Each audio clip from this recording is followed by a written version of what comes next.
What do you mean there's a walkthrough but there's no long play video? How can someone submit a walkthrough but not show off what they played? Also, find out who the heck is Jeremy Kroll and Jerry. They have some explaining to do.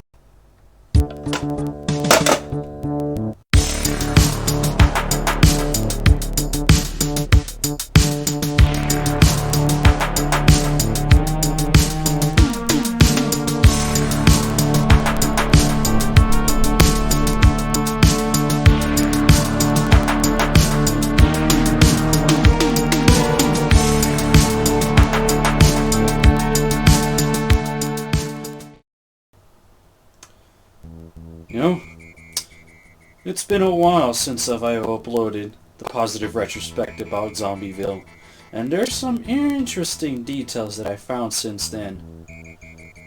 For starters, I believe that the zombie on the front of the box is heavily inspired by this zombie from The Night of the Living Dead from 1990. Both zombies make an entrance, so it makes sense as to why the decorative game manual has that pop design. Of course, you can't just slap the movie Zombie onto the box, which is why the game Zombie has some details added onto it. The next 80s movie reference is with the M60. Here in the game's file, the gunshot sound effect has the name Arnie. We know who's that referring to. My man Arnold here and Commando from 1985. Now, before I show you the long play, I wanted to share some thoughts with you. Playing Zombieville was not that simple, as I've noticed that the game will randomly crash at random points with no rhyme or reason, and sometimes when I use the menu to save my progress, the controls will freeze for some reason. This means that all my progress from the last save point will be negated and I have to restart all over again. This happened very frequently, so I had to record the long play in pieces. Since the music is in MIDI, I had to re-record them into a modern format and then put all the pieces together. Another thing that I've noticed with Zombieville is that while playing through the game, I was getting nuked out of nowhere, and I'm like, why am I getting nuked? And then I found out that Zombieville actually has a time limit. That's right, a time limit of 6 hours. The game expects you to beat it in less than 6 hours. So, to prevent Matt Black from getting nuked, I was able to stop the minute hand from progressing further, essentially stopping time in game. While I had no issue with this initially, the intention of this long play is to not speedrun the game, but to showcase as much as possible of what Zombieville offered back then. I also could not find any documentation that I had 6 hours to beat the game, neither from adverts or in-game. So, what do I think about being the first person to document a long play of Zombieville? Feels great and weird at the same time. I was kind of expecting, a long play to exist before I came onto YouTube, but I'm more glad that I'm able to show you all of my playthrough, and I do hope that it brings some closure for everyone. Speaking of closure, I have this box right here. Stay tuned until the end for some strange news. Until then, I present to you Zombieville 1997. I hope you enjoy.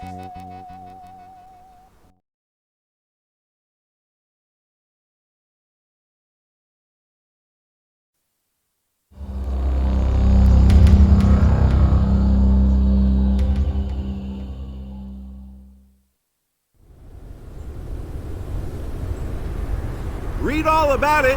Read all about it! Cherryvale break-ins latest! Good morning, Mr. Black. Anything new on the break-ins? You know better than that, Sam. That's classified. Morning, Matt. Or should I say, afternoon. Yeah. Rough night, you know. Hey, Matt, any chance of that break-in story getting on my desk? Yeah, sure. 10 minutes okay, Tom? Matt, it's Jane. Where's my alibi? alimony, you Mr. Black, it's Johnson Plumbing. Just to let you know, the pump fitting's on its way. Thanks. Mr. Black, get down to Downforth as soon as you can. There's something weird going down. I can't say anything more now. I think you'll be interested. Downforth. Downforth.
Matt Black, Daily News. You mind me asking what the hell is going on here? I haven't seen this many deadbeats since the last Republican convention. Drop your weapon! Hands over your head! Up against the wall! Okay, I'm putting the automatic down. Look, watch me. I'm not the enemy. They're right outside this door. Over here, up against the wire. Check him out, Sergeant Price. Okay, man. Now let me see your eyes. Have a good look, baby. Ain't they blue? They ain't red, smartass. He looks clean, Colonel, ma'am. Can't be sure, but I think he's okay. Who am I speaking to, ma'am? I'm Colonel Esperanza Martinez. I'm the base commander here at the Bedlam facility. I cannot admit civilians onto the base. We have a Delta emergency in progress. You are in extreme danger. I'm almost out of ammunition. Do you have a spare magazine clip for a 9mm Beretta 92S? Standard military sidearms, 16-shot magazine? No. But you sound as though you know what you're talking about, Mr. Black. You'll never get through this without a weapon. But the sergeant and I are both wounded. I have to conserve my remaining ammunition here. There may still be other weapons on the base, pistols, M16s, but I have 340 service personnel on this base, and I don't know if any of them are still human. I'm sorry, most of my men are down. All communications are out. I can't leave my post, Mr. Black. You'll have to get a message out. There is no one else now, only you. You have to do this or we're all dead. Pass me through, Colonel. I'll try to find a way to get back out to the town. I'll call someone. I'll tell them what's happening here. But I need ammo. The town is unsafe. The area is not secure. The whole of this county is compromised. If you get out again, put 100 miles between you and Bedlam and go like a bat out of hell. Call the U.S. Air Force and tell them we have a Delta emergency. They'll do the rest. Sergeant, run the code. Open the cage.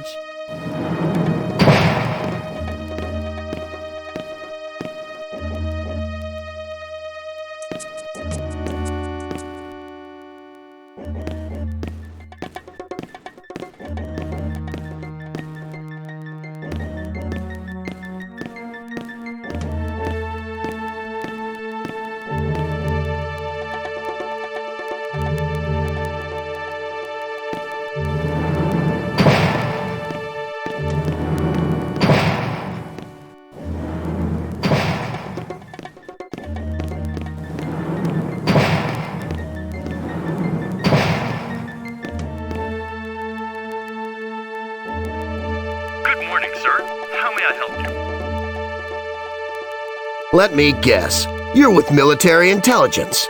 I'm here for an interview with General Barrow. Your base commander just passed me through the main gate. I suppose Colonel Martinez is my superior officer, if not directly. Actually, I'm with the military police, sir. If you tell me your business with the general, I'll attempt to contact him. Look, I need to get a message out very urgently. Top priority. We have the most secure encrypted zip-squirt communications in the military here at Bedlam.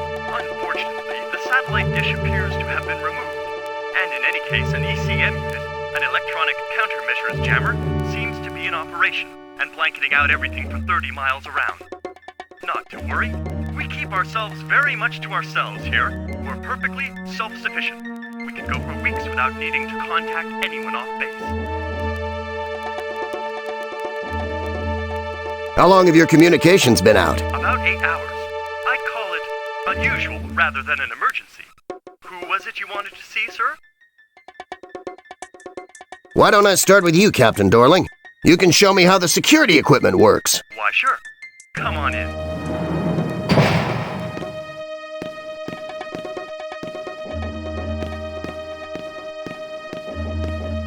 Show me how the equipment works or I'll blow your freaking head off! Most kind. It's so rare that we get a civilian in here with a true insight into the military mind. Can I contact the outside world from here? Usually you could, sir. At the moment, the best I can offer you is to leave a message on the mainframe. Then it will be sent out automatically. Directly our communications are restored. The Colonel says there's a Delta emergency. Put that on the mainframe. It might bring help.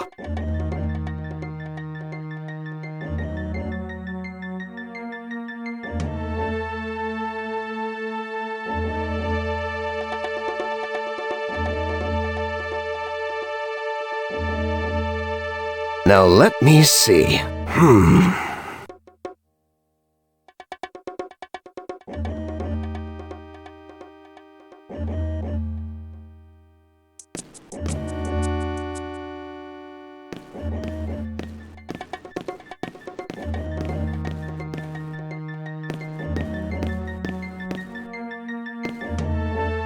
Good morning, sir. Let me in, you... Actually, it's...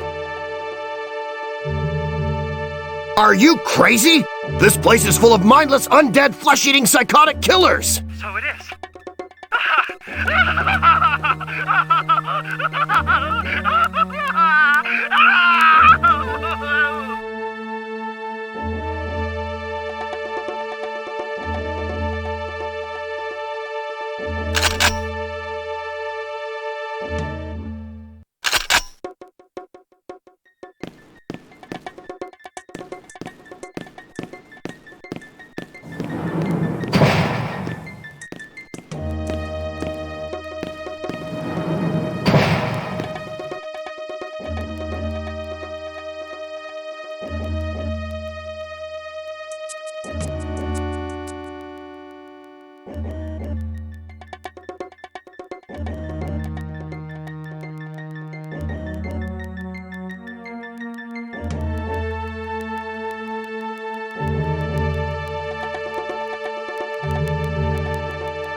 Where's General Barrow? PFC Janice MacArthur, sir.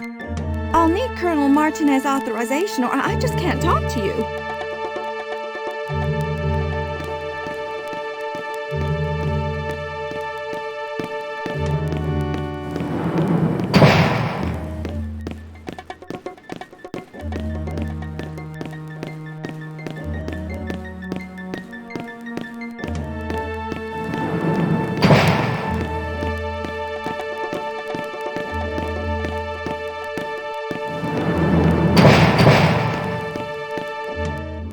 Do you have weapons and transport, Mr. Black? No. You dipstick! We can't help you. We don't know how many of those things there are out there. You're not leaving until you're armed.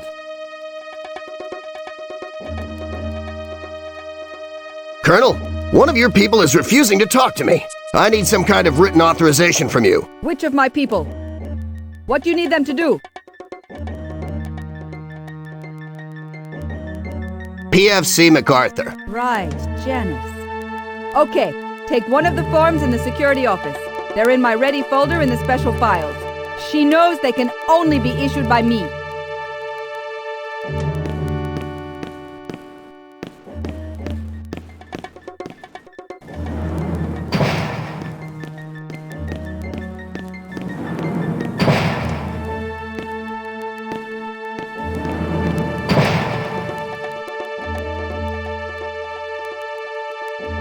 I want the authorization forms from the Ready folder in the Colonel's special files. I'd come inside if I were you, sir. It's beginning to look very strange out there.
Rusty? Is that you? I'm Matt Black, investigating on behalf of the authorities. PFC Janice MacArthur, sir. I'll need Colonel Martinez's authorization or I just can't talk to you. Janice, look. Colonel Martinez gave me this to show you. You could have found that anywhere. There's no proof the Colonel gave it you. She told me that you'd know they were kept in the security office, and that only she could have told me where to find them. That's right. Oh, that's such a relief. Now, what can I tell you? Where's General Barrow? Upstairs. Sir, it's no good. You can't get up there. It's all sealed off. And those things are out there.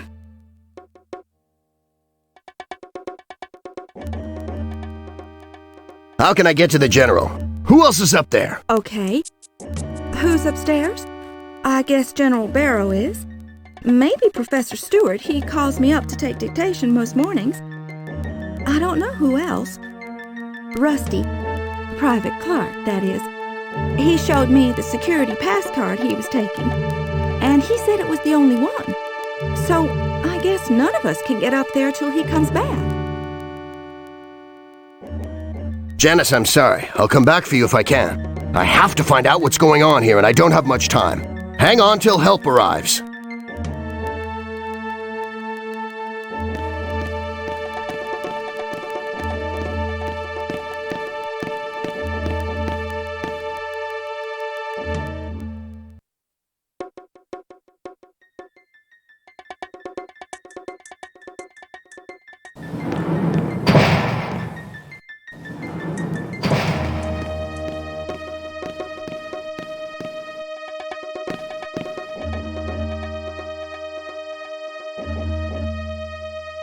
Hands up! Drop your weapon! What order would you like that done in? Hey, lady, I'm on your side. I'm Matthew Black from the Daily News. I'm trying to get out with the story of what's happening here and get help. Well, you're in here. How much do you already know? I'm concerned about this. Not as much as I need to. Can you help, Doc? That's Forrester. You can call me Lieutenant or Doctor, or you can just call me Suzanne. About the project, well, I suppose that's always been General Barrow's baby. He weaseled the funding out of the military black budget. That pays to have friends on Capitol Hill. I don't know about that, I'm just a sawbones, really. I've had less work since the project got underway, but more time for experimental surgical techniques. Exactly. What is the project? Haven't you realized, Matt? It's investigating in what ways retrofitting DNA can toughen up our armed forces. How we can make our fighting troops more resilient. I suppose it's a form of biological warfare. Matt, we spend millions training men and women into a fighting force. If there was some way of saving their lives and the taxpayers' money, wouldn't that be a great advantage for us? Over the terrorist nations who don't care about human life? Bio-war? General Barrow pushed this through at the highest level. He was authorized to investigate the capabilities of undead troops. Zombies, as you call them. We inoculate the troops with a serum and they don't die. They just don't die.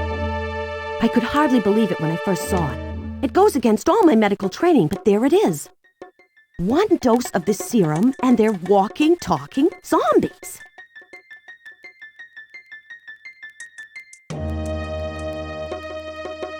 They don't talk very much, some of them. The project is still at the experimental stage.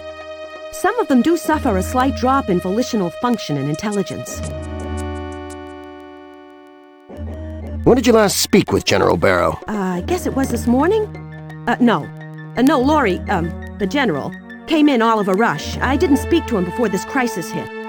I spoke to him before he went to Washington last week. Well, it's strange you should ask. He wasn't quite himself. I put it down to the pressure. I wish I could talk to him, ask him what's going on, why it's all gone so terribly wrong.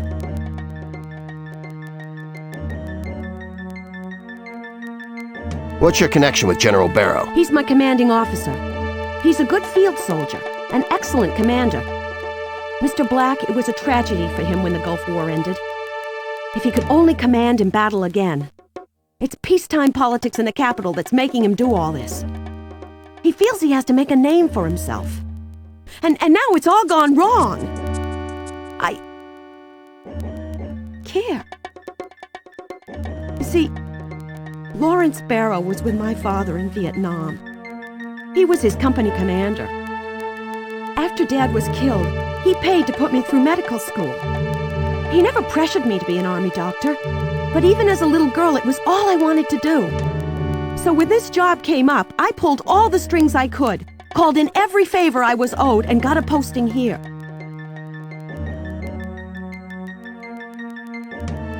What have you done on this posting? Apart from standard doctoring and my hobby? Apart from standard doctoring? The undead personnel, don't often die, but they do get damaged. What can you tell me about this serum? Not much. It's classified. Professor Stewart developed it. I understand it retrofits information into the recipient's DNA coding. All our personnel have been volunteers. It's water-soluble and can be taken by mouth. But I'm worried about the vector of transmission. Where's Professor Stewart? Vincent? Up on the first floor, I guess. I tried to phone up, but the lines are out.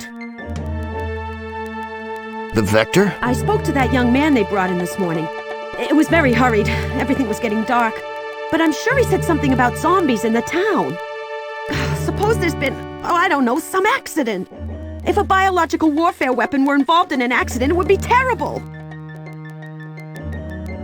Could this zombie serum have got to the town? I don't see how. But no one will tell me what this emergency is. Those zombies. They're not under anyone's control. Good grief, Mr. Black. Do you think I don't realize that? I've been trying to work up some makeshift weapons. If I could get out, I could be of some use. I'm a doctor. There's even a Humvee parked outside if I could get to it. Look, here are the keys.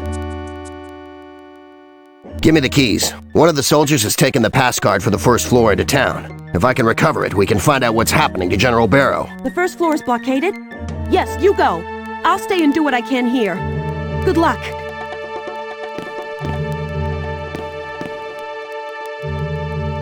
Doc, Suzanne, I need your help. Oh, hi, Matt.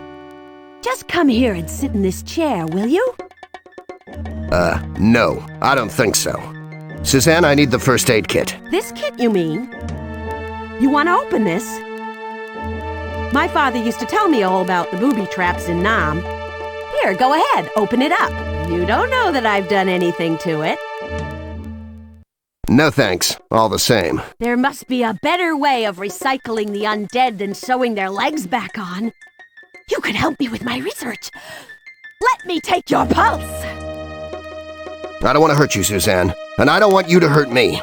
Put the gun down. Fight this thing. It isn't you, Suzanne. Oh, Matt, I had no problem with the project while it was legitimate military research. It did my career good. You must know, a woman needs all the high-profile postings she can get in this man's army. But now I'm afraid. Not for me or for what I've become. I'm afraid for Laurie Barrow. That he's using the project for his own purposes now. And I don't want to see that. I can't. I won't.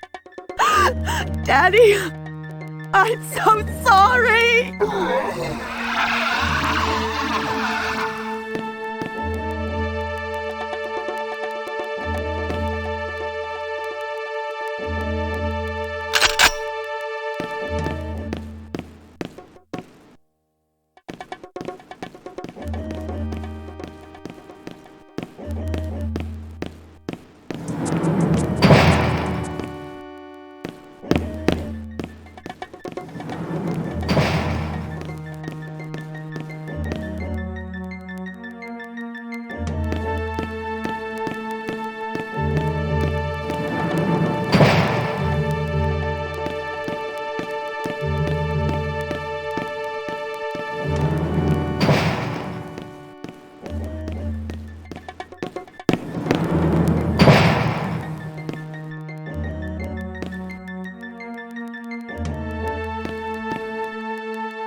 Who the hell are you? Are you human? Am I what? Are you a zombie? One of these things? No! Help me! I can't get out! Stay calm. Up yours, man. Help! Are you armed? Help me shoot these melon farmers. What would I be doing with a rifle up here? They put me on cleanup. I'm Private Ashman, sir. It's a punishment. Hell, it's a dang judgment. 1 minute I'm acting as a freaking janitor, the next minute the place is full of zombies. Is there anyone else up there with you? A whole lot of these freaking zombies, man. Oh, shoot. What am I gonna do? Anyone else human up there? Shoot, I can't tell. The general's locked himself in the office. There's that wacko in a white coat, and he's locked in the laboratory. Wouldn't even let me in to clean it. Shoot, I work with these people, and now they're... Give me a weapon! There's at least a dozen zombies up here, boy! I can't get to you! Up yours, man!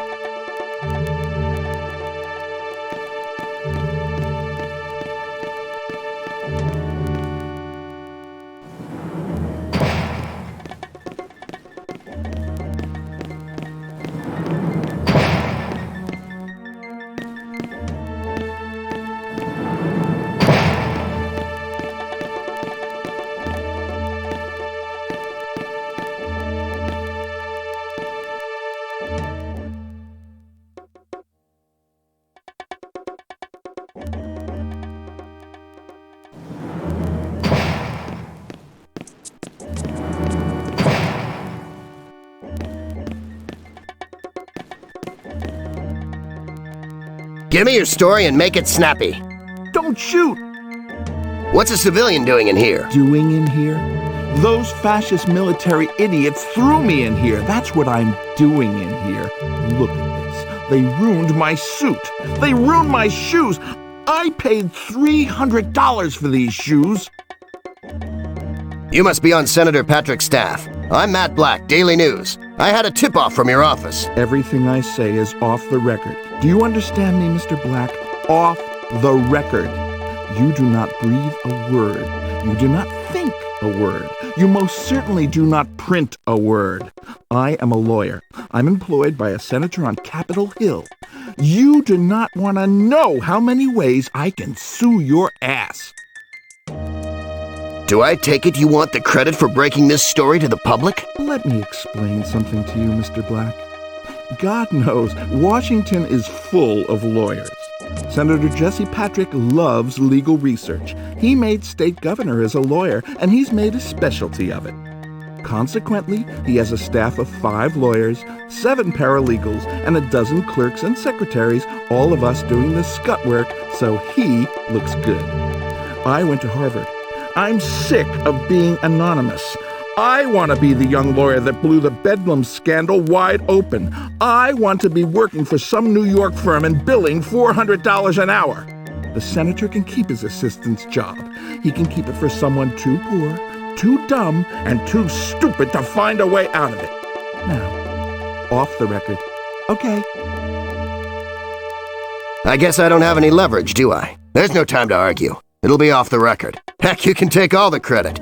To tell you the truth, whichever of us gets out first is going to be the star public witness. May the best man win. No contest. I'm sorry. I'm panicked. Understandably, I think. It's better if as many people as possible know what's going on here. I'd like to be the one to leave. Zombies ate my luggage. I'm down to my last pair of clean undershorts. I'd like to go back home. My source says this place is run by a General Lawrence W. Barrow. You know anything about that? Run by him? I think you'll find Big Mamacita the Colonel actually runs the place. The General just scares up funding from the military black budget. I'm convinced he's behind this outbreak of whatever it is. Some kind of experimental biological weapon is my guess. I had no time to ask questions before all the alarms went off this morning, and they arrested me and threw me in here. I've been watching those things that used to be soldiers, used to be people. I think it's spreading. I'd only slow you down. I can't run with this wound. But you can't leave me here unarmed. At least give me your gun to defend myself. Anything else is sheer murder. If I give you the gun, I'm defenseless. I can't take the chance that I'll find something else. I'll be back with help as soon as I can. Son of a witch! I'll have your freaking butt for this!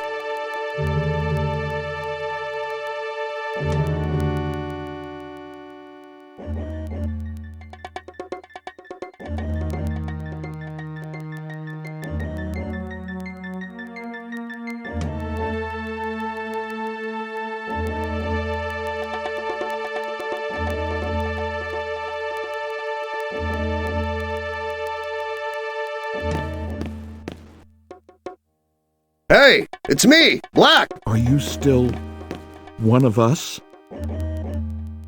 Relax. My mama would still love my baby blue eyes. You doing okay there, Daryl? I feel pretty faint. I can't stop the bleeding. Ironic, isn't it? I have enough of this story to make a name for myself, and here I am.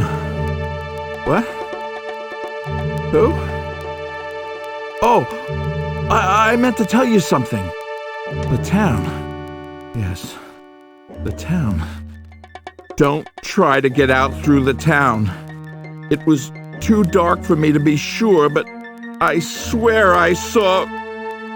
Oh...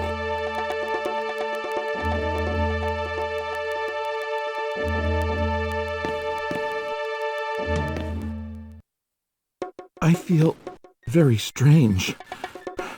You have to get me out of here. You're a zombie! That's mortality-impaired individual, if you don't mind. Oh, listen! I'm an influential zombie! You get me back to Washington, and you've got yourself a sources close to the president saved for life! You've got to be kidding me. I can pay you. I have money. I have a platinum credit card. You have to help me get out of here. I have to get back to Senator Patrick. Heck, he doesn't pay me $90,000 per to sit around and leak blood all over the floor of some dumb grunt army jail. He needs this information. Don't move. Woodford, I hear you talking, but you're not human anymore. I'm not human? I'm not human. Who is?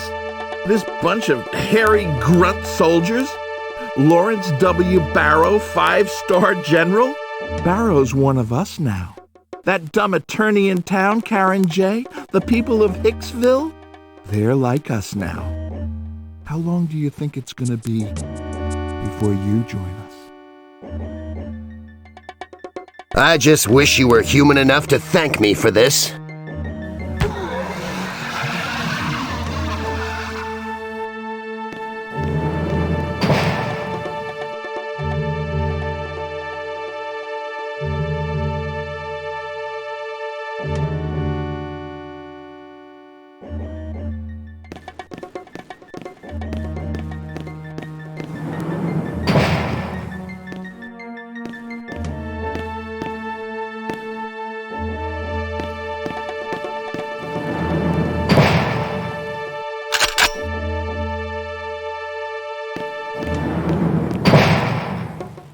Mr. Black! You're alive. Good. Do you have the necessary weapons and transport? I sure do. I can't get up to the first floor, Colonel. I'm gonna have to find someone first. Can you hold on until I get back? What steps do you plan to take? I can't alert the authorities immediately. If I can't do anything in town, I'll have to leave the area. I'm coming with you. Sure, if you think you can make it. Sergeant Price, you're wounded pretty bad. Sergeant Price will continue to do his duty here at the base. No, Luke, shut up. That's an order. You're wounded. He's right. And I don't give a darn. It's too dangerous for you to go. But... And don't butt me, soldier. Let me through! You must communicate with the Air Force as soon as possible via my security comms officer. Will you do that? Yes. Mr. Black, you can use Captain Dorling's equipment. Tell him to put Blue 37 on the mainframe. It's bound to get out soon as net communications are re-established. Yes, ma'am. Good luck.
Service! I need gas. Bummer. Kid, does it usually get dark in the middle of the day around these parts? Dunno. Not interested. Well, I'm a newspaper man myself. I'm always on the lookout for human interest stories. What's your name, kid? And what does interest you? I'm Dean Riley. Oh, I like loud music, pictures of nude women, guns, fast cars, that kind of thing. Money. Say, you ain't from the National Enquirer, are you? I know I never finished high school, but I'm real smart, and all my buddies say so. I bet I could tell you stuff you never heard of. Have you seen anything strange around here today, Mr. Riley? I could pay, $20 if I could use you as a source. Cool. Well, so what do you know? Nothing. Bummer, ain't it? Fill her right up. Yeah, okay. Stay cool, huh? Crap, you're as bad as that old sow up the farm. She comes down to put gas in that old pickup truck of hers. Don't she always give me grief? What I wear, how I talk, what I say, what I smoke. She hates it all. Keeps on a-moaning. She's living all alone up there. She must have $1,000 squirreled away. Old sow don't believe in banks. One day, I'm gonna go up to that farm, give her a real surprise. I think the reserve tank may be damaged. You got a jerry can I could borrow? Buy? Heap of things around here that ain't worth diddly, bound to have some old cans. Over there someplace. I'll go and look.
Put that shotgun down or I'll fire. I don't believe I will do that, young man.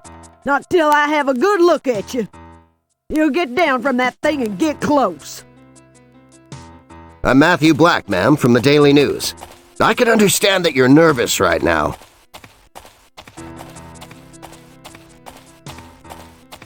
Guess I am a mite trigger-happy at that. It's this darn darkness that's doing it. My clock says it's afternoon now, but it sure don't look that way. May I ask your name, ma'am? You gonna write about me in your old newspaper, sonny? I guess you'll say I'm an old woman, 'cause I sure look like it. Why, there's some mornings I look like I've been farming this ground here since old Ezekiel Downforth was alive, and sometimes I sure feel that way. But I ain't above 68. 65 on a good day. My name's Sandridge, boy. Agnes Sandridge. But you can call me Miss Sandridge till we gets to know each other better. Then you can call me Miss Agnes. Miss Sandridge, there's some very strange things going on up at Bedlam Base right now. You might see some people that act like zombies. If I were you, I'd barricade myself in until it gets sorted out. Can't do that, boy.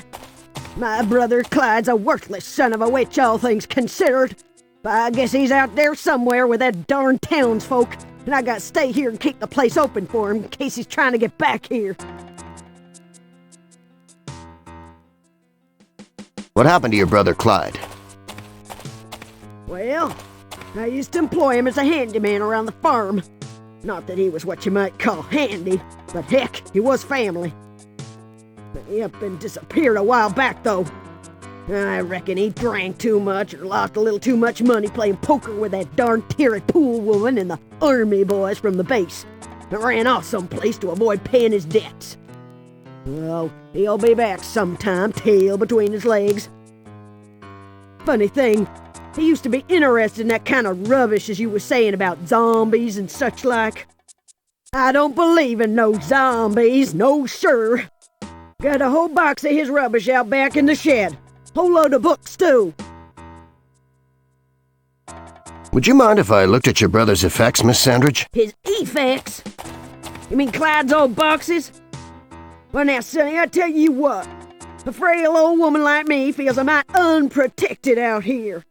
Now you go find me some more shells for this here shotgun, and I'll let you see my brother's stuff.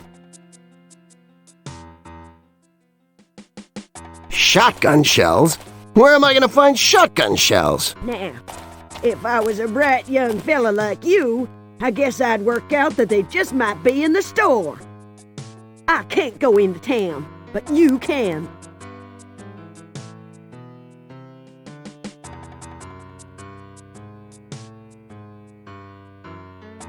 I'll be back.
You've been contaminated by the zombie serum. It's in the water. Yeah?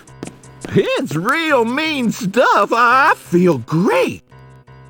Oh, you're PO'd, ain't you? I'll give you something to look at. Look at the meringues on this one. I don't want to hurt you, Riley. You don't? Well, that's funny, 'cause I want to hurt you. I want to scoop your brains out like sloppy jelly. Just crack your skull like a rabbit's and suck out all that sweet, sweet stuff. You ever heard an arm joint ripped out of its socket? No. No, me neither. Not a man's. When I was a little kid, there was this old junkyard dog one time. I ripped the front leg off it. Of course it was dead. All red meat and white bone. Gross. It went pop. You think a man's arm joint would go pop? That'd be cool. What do brains smell like?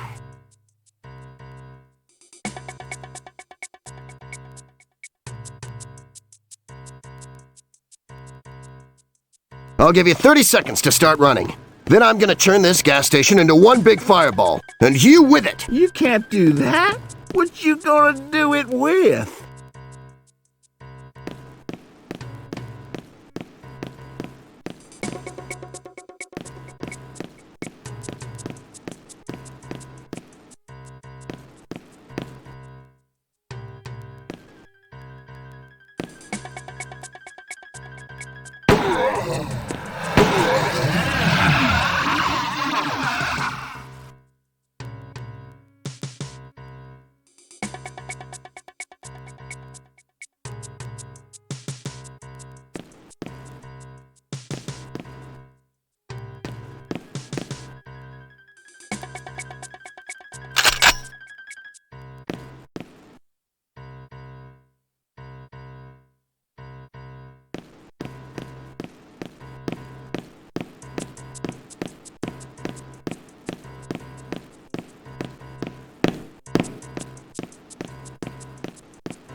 That's good bourbon. Hot darn, I wish Margie was here.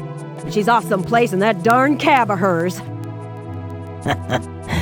Probably getting cab fare from zombies. I'm probably about this close to kicking your ass, Jack Two Dogs. You got no more sense than a jackrabbit. Never you mind, Terry, honey. I'll bet Margie's okay. Sure, Ruby. It's the zombies I'm sorry for. My kid sister's a whole lot of laughs.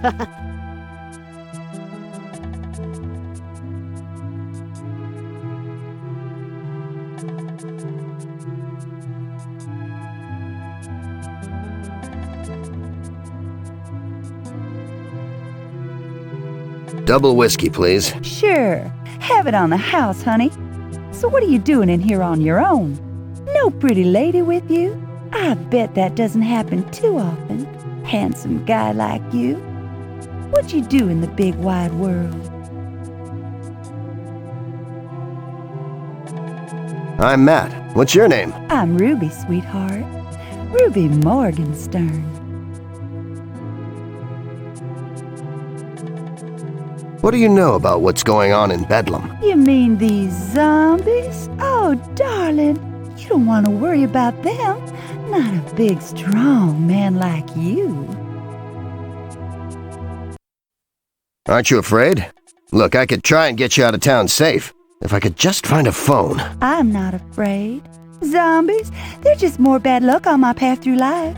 I put up with slimy recording managers, that skunk Ben who ran out on me, and the good Lord knows Laverne ain't been no picnic to raise, even if it's me who's her mama that says so. Psycho killer zombies, heck, I've got through much worse than this. You're gonna have to excuse me, Matt.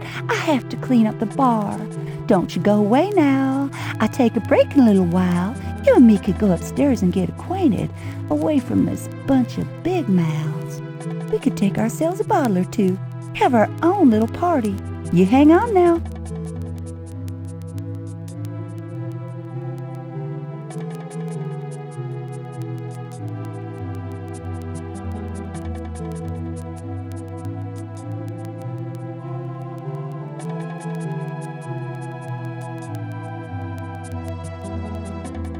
Anyone else been in here while I've been gone?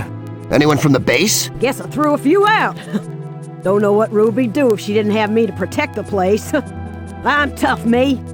Old Josh Whately come in with a funny look to him, and that wussy librarian, Jameson Gallagher.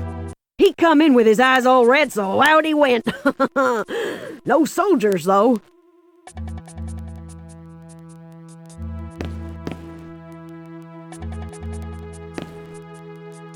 Terry, you can't just stay in here under siege. I can while the whiskey holds out. Suppose you keep your nose out of my business. Anyone else been in here while I've been gone? Guess I threw a few out.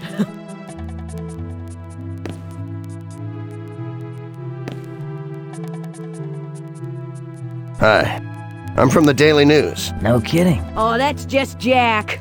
We call him Jack Two Dogs. He ain't nothing but an old soak anyhow. Hey, Jack, tell the guy here how the Indians get their names. Come on.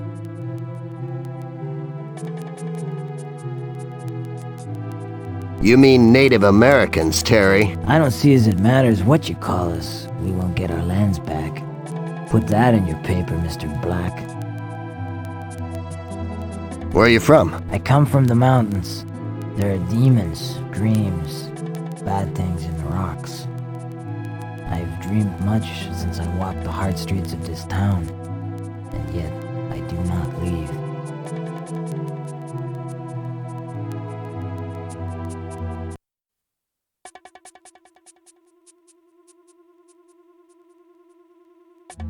What do you dream of? I'm interested.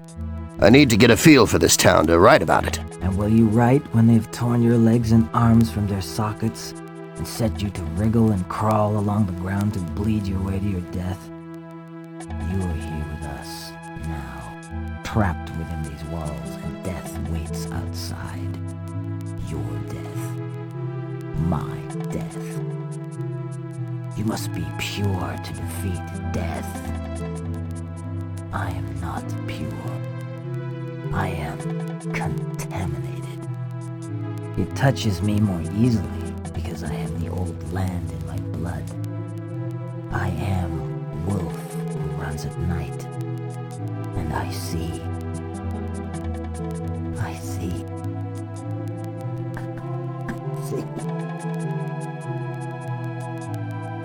My uncle's a surgeon from Sydney, with instruments long, sharp, and thin. He only does one operation. Now watch how the money rolls in. My brother's a poor missionary. He saves fallen women from sin.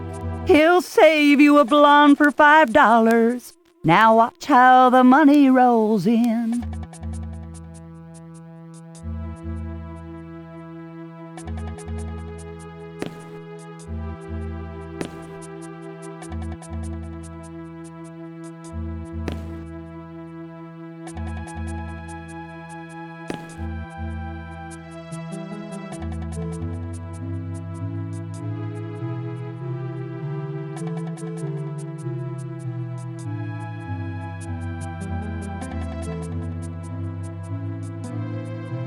Hi, honey. Y'all come back to see me? Not exactly. Has there been anyone in from the base? From the town? No. No one from the base. Not even Sean Ashman, and he swore he'd come down here when he was off duty. Maybe that little witch Janice has got her claws into him, too.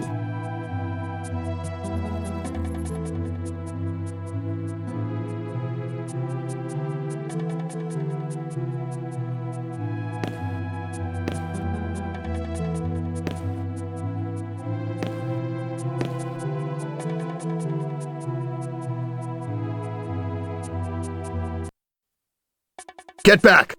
You're all zombies! Now I know why Rusty Clark was going to the pump house. It's in the town system.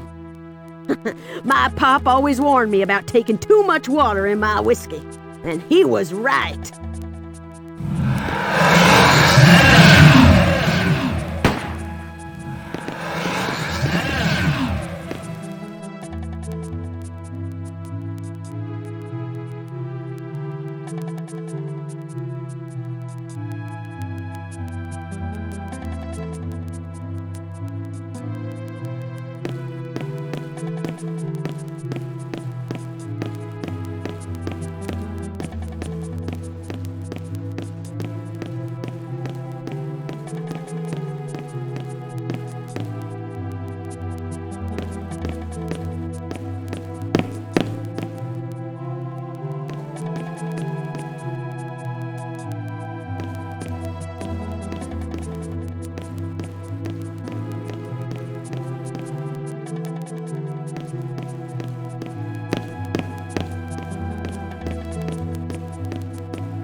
Don't shoot! I'm a reporter, a friend! Now make up your mind, son. Which are you? A friend or a reporter? I'm from the Daily News, Matthew Black. Sheriff... Buckmaster. Deputy Sheriff Vic Buckmaster. Deputy Buckmaster, I have reason to believe there's a rogue military unit in your town, using a biological weapon from the army base. Have you seen any military vehicles today? Do you know a Private Rusty Clark? Oh, heck, son. You couldn't be more wrong about those boys. They're not rogue. They're helping us against these darn things. I don't know where they are right now, but they went past us loaded for bear, and I'm sure glad to have them on our side. We got ourselves barricaded in here, Matt. Old Nat over at the store's handing out his stock of hunting rifles, and Pearl's cooking up a storm in the diner for emergency rations, and the good father's in church praying for us all. I'm gonna have to impound that vehicle of yours if you want to come into town and help us. It's my job as a reporter to get your story out to the American public. I'll go in on foot, Vic. I admire your courage, son. You go on in and you do your duty. Oh, and Matt, watch out for those zombies. Don't matter if they look like people we know, they ain't those people no more. And the kindest thing we can do for their memory is put them out of their misery. Good luck, son.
I'm Matt. What's your name, kid? You work here? I'm Pearl Riley. I'm your waitress this shift. So it's like I'm opening up this morning around 5:30, and then it just never gets light. And now I'm scared of those things on the streets, and I ain't seen my relief. I reckon Dion's not coming in. Lord knows what's happened to her. What are you guys gonna do stuck in here? Suppose we'll wait. Come out after the darkness lifts or help arrives. I've been doing emergency food relief like Nehemiah. Oh, that's my boss, Nehemiah Hazelrake. He owns this place. Like he told me before he went off someplace. Like he's not gonna come back, is he? I done food for about everybody I could think of, and Nat Gluck helped me get it out to them. But I guess now everyone's staying off the streets. I'm keeping the kitchen running. Don't even know what these zombie things do, but they don't look like good news. Thank you.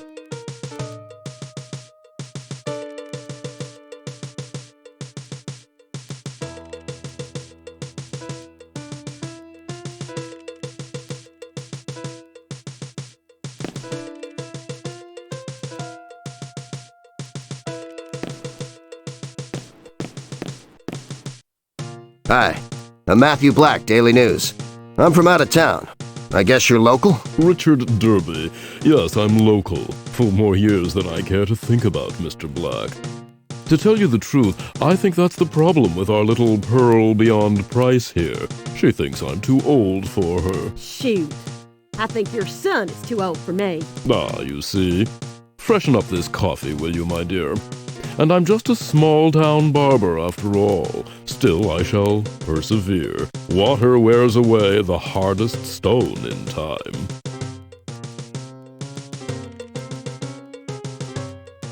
Won't anyone have got a message out of town before the communications blackout? I haven't the faintest idea. I imagine not.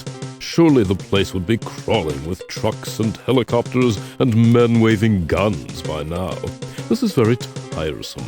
All I want out of life is to carry on with the shop. Find a passionate woman to warm my bed.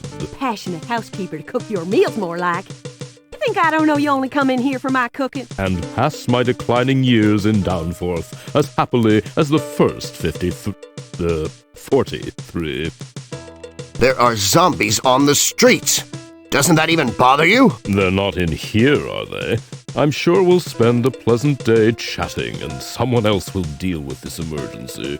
You know, I had that eldest Waitley boy into the shop the end of last week.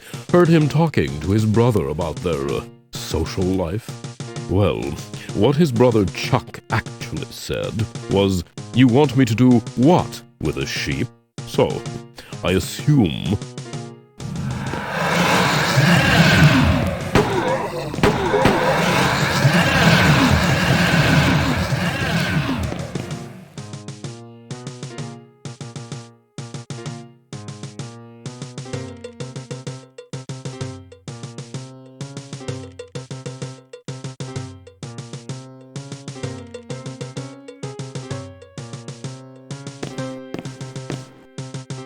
I'm Pearl.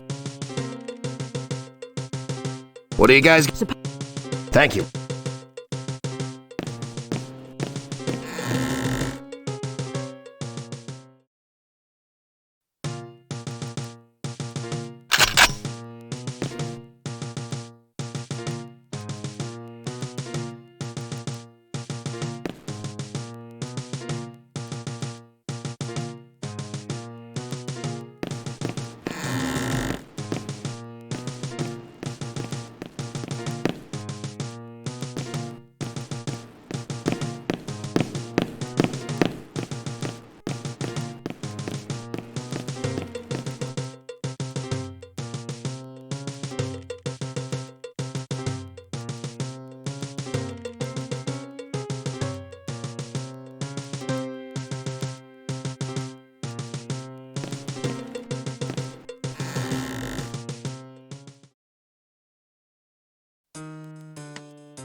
Nathaniel Gluck? That's me.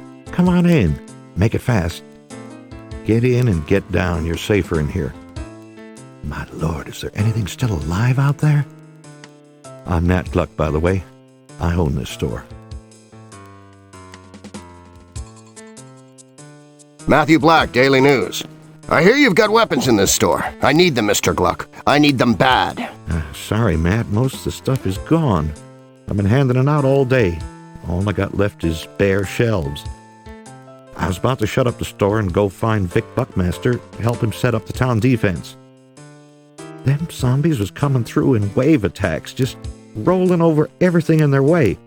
Son, it's hopeless. You might as well shoot this here darn water pistol at him. Looks like you got at least one weapon left up there. What is that, a shotgun? Have you got any shells? I don't have much cash on me, and I don't have plastic. That's a combat shotgun, son. Sweet model. Benelli M121 with standard U.S. slugs. And don't spray and pray, don't fire from the hip, use the sights.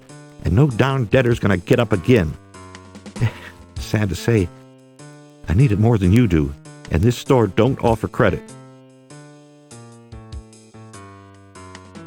Mr. Gluck, I promised Agnes Sandridge up at the farm that I'd get her more ammunition for her shotgun. I think she really needs it. Why don't you say so, son? Me and Miss Agnes go way back. Here. I guess you've been around this town a while, Nat. What can you tell me about the Bedlam Army Base?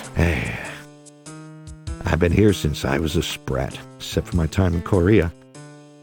U.S. Army's the finest army in the world, son. Don't let anybody tell you different. But that gang up at the base, they're special forces or some such jackasses. And to tell you the truth, I always had my doubts about them. Walked out there once as a boy, all 30 miles on a dare. This is when they're using it as a hospital after the European War.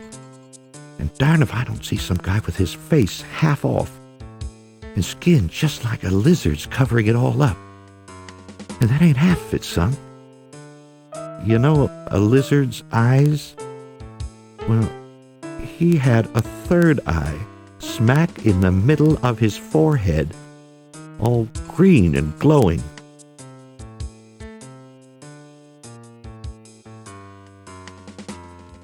You say you went out to the base. Did it have any effect on you afterwards? I don't know, dreams or stuff like that? Funny you should say that. Yes, sir, I did. For years afterwards, I dreamed I was running around those corridors behind those bars, but not as a boy, not even as a man. No, sir. I was a wolf. You figure that out? Me neither.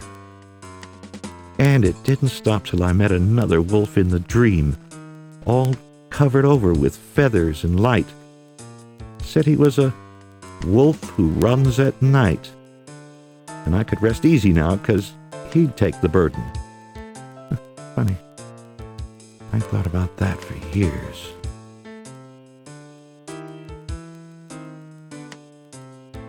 You're a wacko. Uh-huh. But I'm a live wacko, son. And that's more than a fool like you is gonna end up.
Are you Sheriff Norris Allen?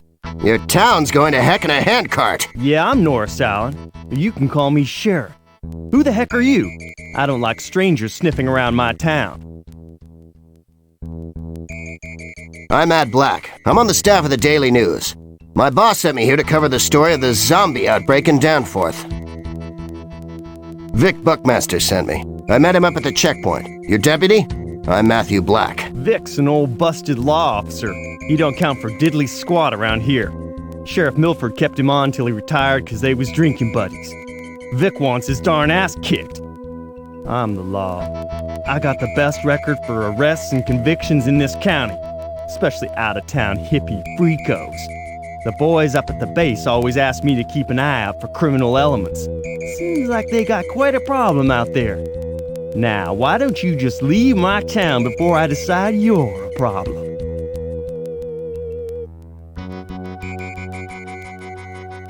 Sheriff, what do you know about the Army base? I know it's an experimental facility. Do the personnel have much contact with anyone here in the town? Shoot, that stuck-up Chicana colonel thinks talking to a small-town sheriff is beneath him. I'm just the sheriff of this town. Why the heck would they tell me a darn thing? I'm sick of them. I got no time to spend on strangers. Now why don't you beat it out of my town or I'm gonna slam you in my jail so fast your ass'll glow! Now look, Sheriff Allen. Why the heck haven't you done your job? Why haven't you called in the National Guard, the FBI, the Army, the Air Force, the U.S. Coast Guard? Son, nobody loves a smart ass. Yeah, I'll leave town. I'm out of here.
Hi, kid.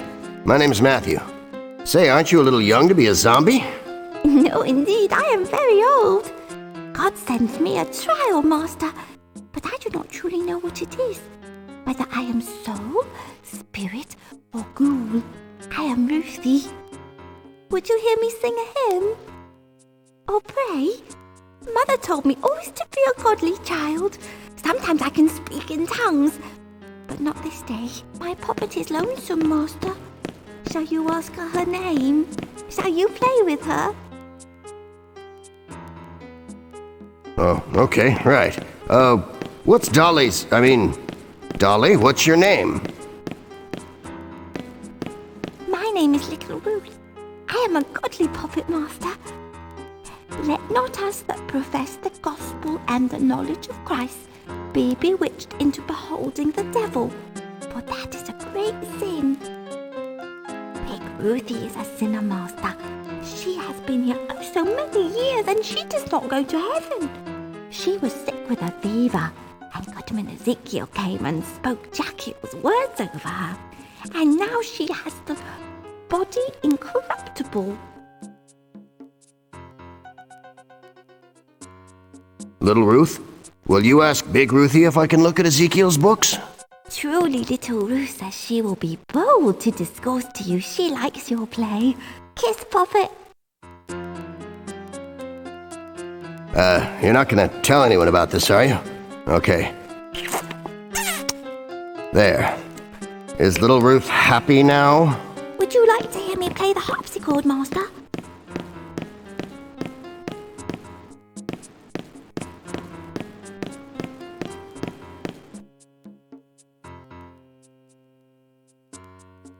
Okay, you do that.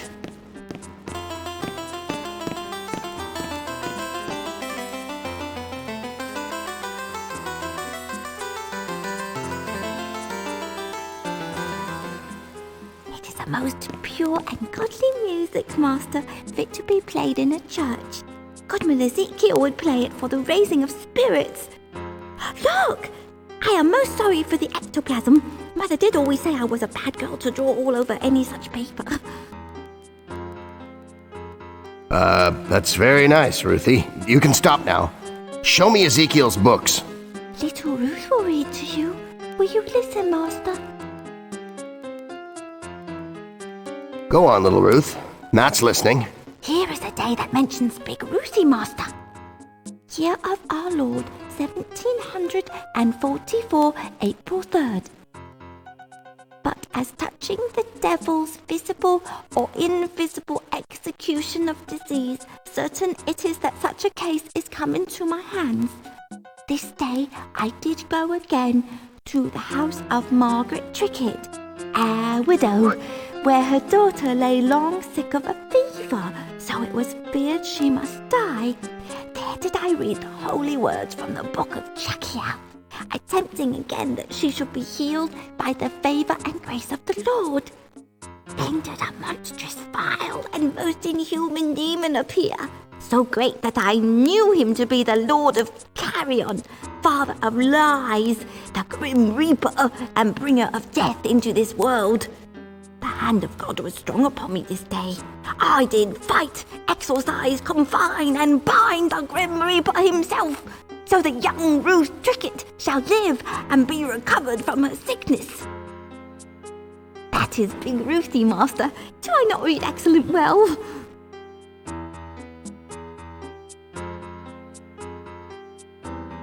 Will she let me take care of the book for a while, Little Ruth? Here it is, good Master. Take it and use it well. Thank you, Ruthie. Where's the book of Jackiel? I have seen it often since I died, Master. Little Ruth says you are not a godly man, or you would know where it is. I am no wise certain how long 'tis since the cursed disease began to ravage us. None is nearer death than the widow's daughter Ruth. I have determined she shall be a brand snatched from the burning. This day shall I take her to the church, which we last year built in stone, as an habitation for the Lord. Before it was but a wooden building or shack, which I had ordered made from the trees of the savages' heathenish grove, and raised up on the very spot where they held their demonic worship. I am determined that I shall carry Ruth Trickett to this holy ground, and there wrestle with the devil, as Jacob in the Bible wrestled with the angel, and may I have as great a victory as that man of God.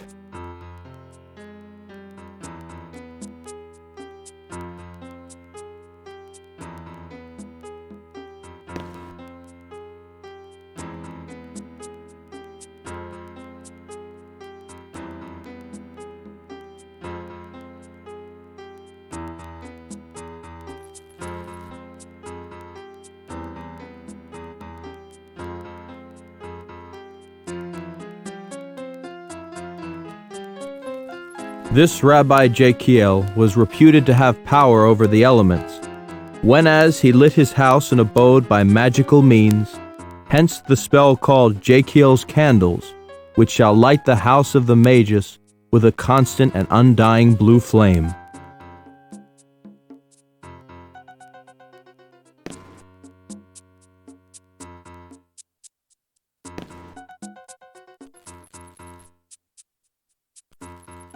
So as the witch of Endor brought spirits of the dead before God's prophets, so may the godly man speak to those whom the Lord has called, if he pray with a pure heart thus: Sullen spirit, light as air, cold as blood, heat it with flame. Earth's dull clay with life now quicken, voiceless charnel, speak again.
Drop the gun! Okay, don't shoot! Identify yourself! Here's my press card. Look, I'm a journalist on the level. I'm a human being, not a zombie. The name's Matthew. Matthew Black. I'm Margie. And what kind of trouble are you?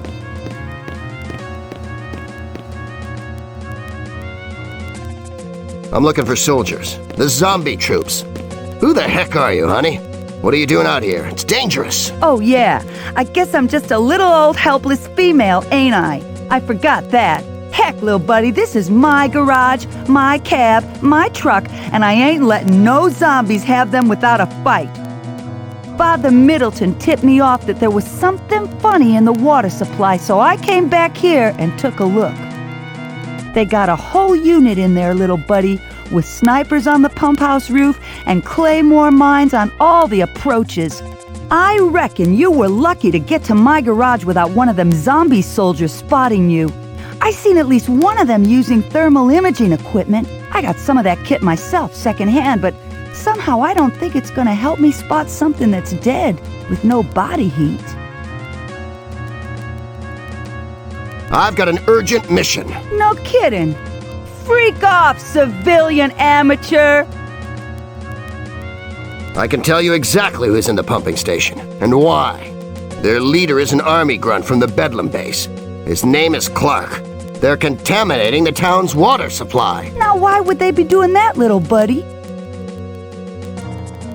Trying to stop the lunatic who's running the show. General Lawrence W. Barrow of the good old U.S. Army. Only he's holed up in the secure unit at Bedlam, and the only access pass card is in there, with the leader of the soldiers in the pumping station. I know it's an experimental military DNA-altering virus that's creating the zombies. Now it's in the town's water supply. I've got to stop them! That's a tough one. Might have known it, regular Army. I've been keeping the building under observation over the past few hours, and you're not gonna like what I saw. There's 8, maybe 10 of them. They came in a soft-skinned truck and a couple of Humvees. You maybe saw them parked out in the lot. They've mined the sides of the main entrance with anti-personnel mines. Posted men as snipers on the main roof. Might have snipers up on the other roofs, I can't be sure. If it was me, I'd be up there with a Barrett Light 50. That's a 50 caliber sniping rifle that'll blow holes through brick walls. Didn't see one when they went in. Mostly they had M16 rifles with M203 grenade launchers. That means they can fire anything up to thermite grenades at us. There were a couple of belt-fed squad support weapons, looked like minimes, M249 machine guns. I guess I saw a 66mm anti-tank weapon, and at least one Dragon, that's shoulder-fired. Don't know what else they've got in the way of night vision equipment, or even if they need it. You want the good news? They weren't in NBC suits. Of course, little buddy, that might just be because no chemical weapons are going to affect zombies. Okay, now listen up. Here's how we do this.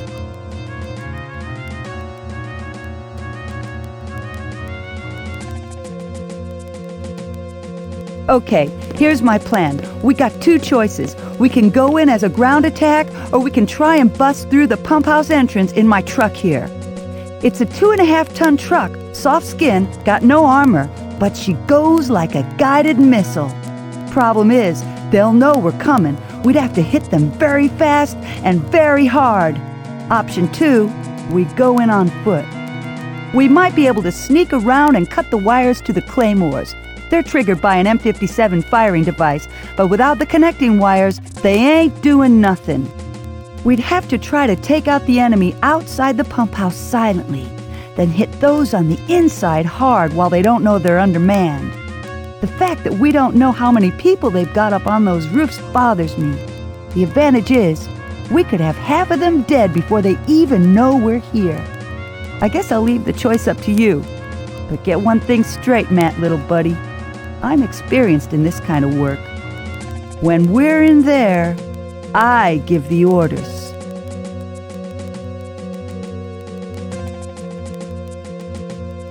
Yes, sir, ma'am. Aw, heck, little buddy. I ain't that much of a hard ass. Okay, let's kit up and go in while they're still not expecting us. You call it. You want to go in with the truck or go in on foot?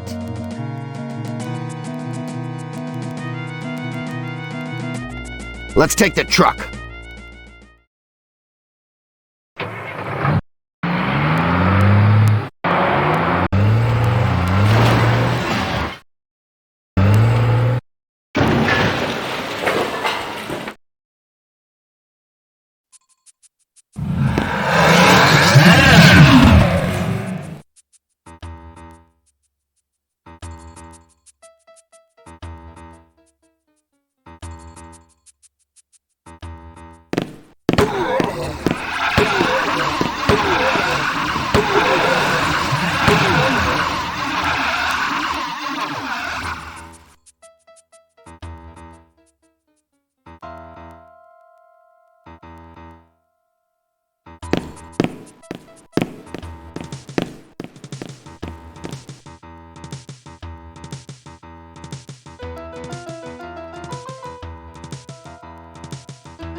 He's got a civilian in there.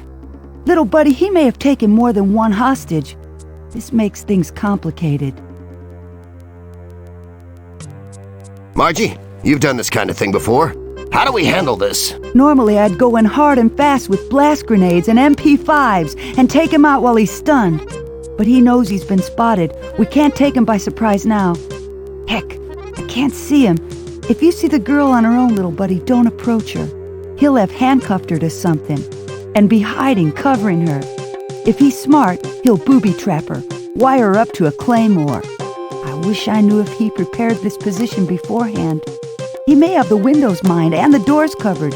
Best thing is for one of us to convince him there's only one of us, while the other one goes in through the roof. He knows there's something out here, so we can't rush him. He'll kill the girl. If he's got a gun to her head, one of us has to work around an angle to shoot him without killing her. And you've got to shoot him in the back of the head, blow the motor neuron section away so he doesn't fire anyway as he dies. Oh! What do you want, Clark?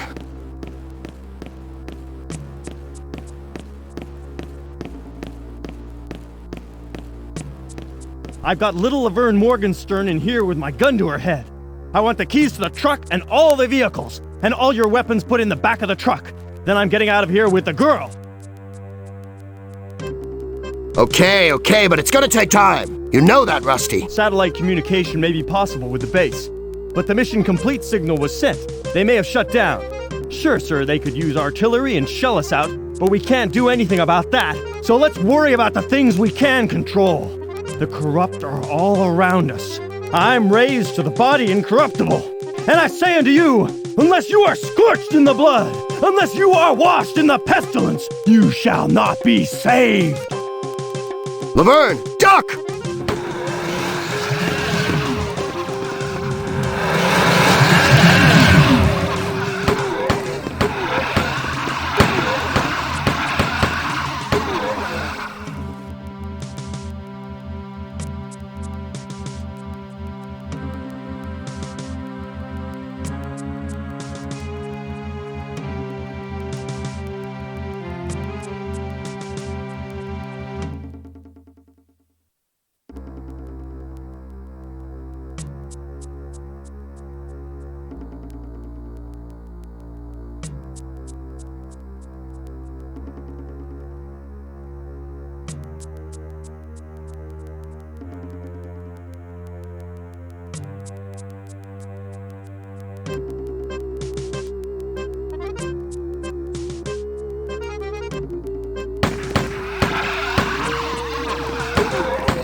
I seen him!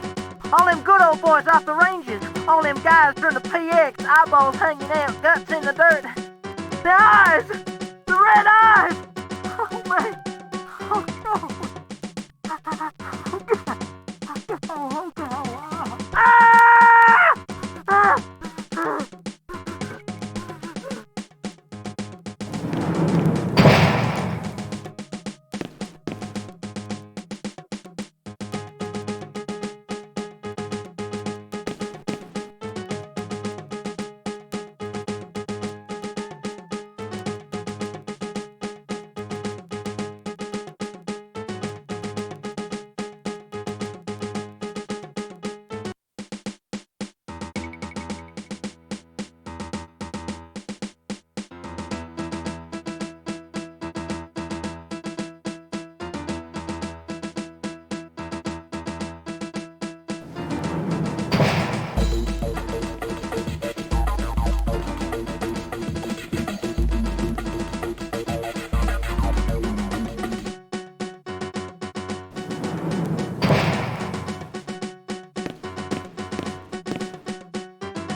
Thanks, Sean. Better get out while you can.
I'm from the press, Matthew Black. Would you be Professor Stewart? Professor Vincent Stewart? Certainly I am. It's good to see that even in the current emergency, credit will be given where credit is due. It's about time I got some recognition for my work here. It's the one problem with working for the military. One can hardly ever publish one's findings. National interest. Of course, I don't expect the popular press to fully appreciate the scope of our work here. I assure you my paper's well connected on Capitol Hill. One of the senator's advisors is downstairs. This is his card. I'd like to get your view as well, Professor. It'd be a shame if only Senator Patrick's view gained currency. Jesse Patrick? That reactionary lunatic? No, Mr. Black. In the interests of science, you must let me have my say. Maybe you could explain zombieism for my readers, Professor Stewart.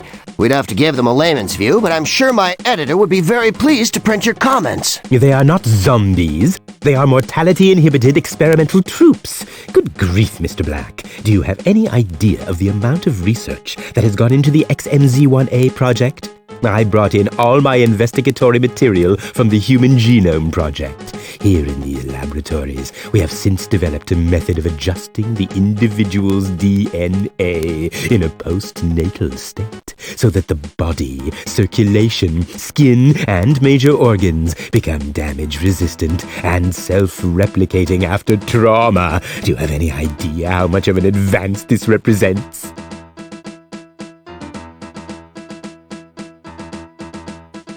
You've got to help me! Is there a way of destroying these things? The whole town is under siege and it's spreading! Really? Can't say I've noticed. Destroy the XMZ-1A personnel? Might be something in the files in the other room. I think General Barrow mentioned some experimental weapon blueprints in the armory. Good God, what am I saying? You can't destroy them. They represent millions of man-hours of work. If not destroyed, then the experimental troops must be neutralized. You've got to help, Professor Stewart. Zombieism is spreading beyond the military to the civilian population. You don't want to see your name in a headline blaming you for an epidemic, do you? Suggest something that'll help. Oh, you mean the antidote? Yes! Why didn't you say so? Do take careful note of your reactions if you should take any of it yourself. That would be most helpful. I don't really have any data on the experimental antidote.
No! You're a zombie! Good grief, you're right. So I am. There are are real zombies out there! Occult-type zombies! You've got to help me! No, ridiculous. As I keep telling General Barrow, this zombieism is a purely scientific and rational discovery. Admittedly, the original working tissue samples were obtained under strange circumstances. That's something of a gray area, I grant you. But this is a scientific project. There are no such things as zombies. But I've seen them! I assure you, what we're suffering from are the temporary side effects of the XMZ-1A project. You're hysterical. I will give you a sedative. Now just hold still. This won't hurt a bit. Oops.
Are you any relation to Agnes Sandridge? Are you her brother Clyde? Yeah, I'm Clyde. I almost forgot. I'm done for, boy. Shoot me.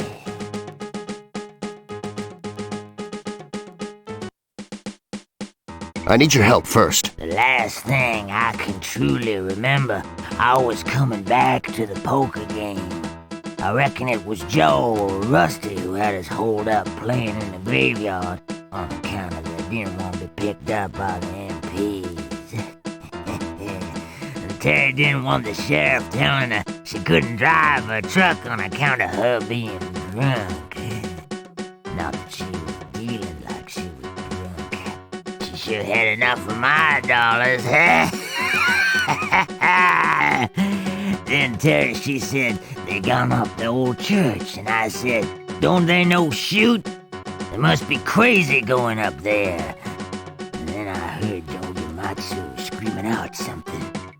Can't remember a whole lot, but I know I went with him to try and get Rusty out. And I guess we did. But there was something inside. And then the soldiers came. And now I'm sick. Real sick. What's happened to him, boy? What's happened to my poker buddies? What's happened to Agnes in the town?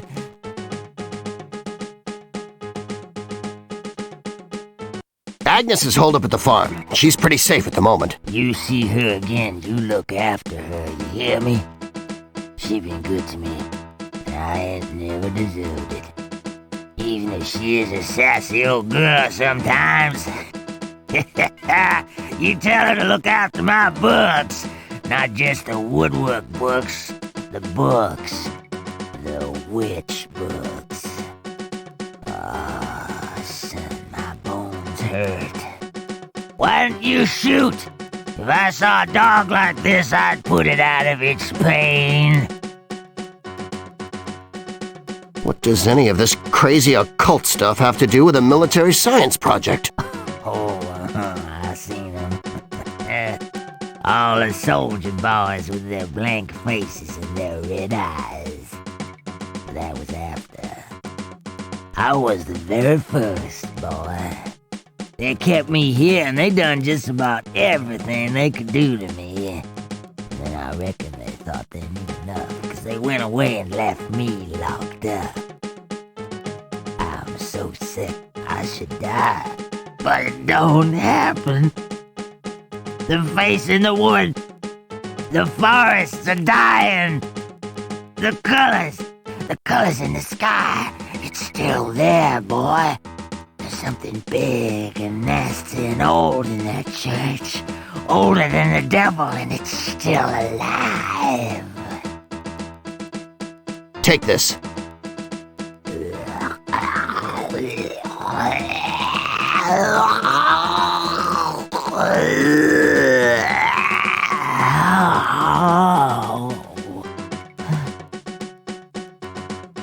I've got to try and get back to the farm. Agnes, well, she's my sister. I thank you deeply, boy. You get on in there and tell that high and mighty general he don't know what he's playing with.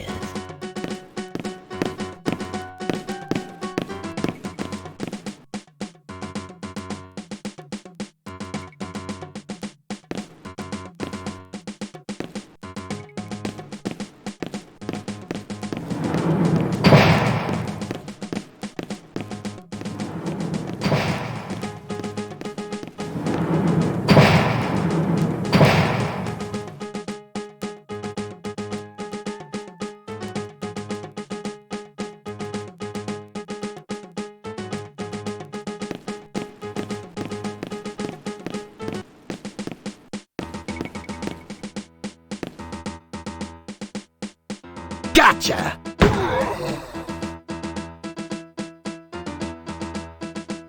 General Barrow, I'm Matthew Black from the Daily News, and I'm going to ask you a question. I want you to listen carefully, and then answer me. Interview? National press. Oh, I'm glad you asked me that, Mr. Black. You will spell the name right, I trust. That's B-A-R-R-O-W. Lawrence W. Barrow. I'll give you a copy of my service record later. Now, what did you want to know? Why, zombies! We prefer to call them recycled personnel, Mr. Black. I'm sure you can see the advantages of using the XMZ-1A serum for the armed forces. For example, the percentage of our soldiers involved in casevac and nursing can now be drastically cut. Since their high-level brain functions rapidly degrade, there can be no morale problems. If we tell them they're winning, they believe it. And in the long run, we save on pensions. Think of it as a cost-cutting exercise, Mr. Black. It costs millions of dollars to train an attack helicopter pilot, for example. Now, death need be only an interruption in their careers. I see the day coming when the whole U.S. Army is composed of previously dead troops. Is that why you became a zombie, General? Heck, I wouldn't ask any of my boys to do something I wouldn't do myself.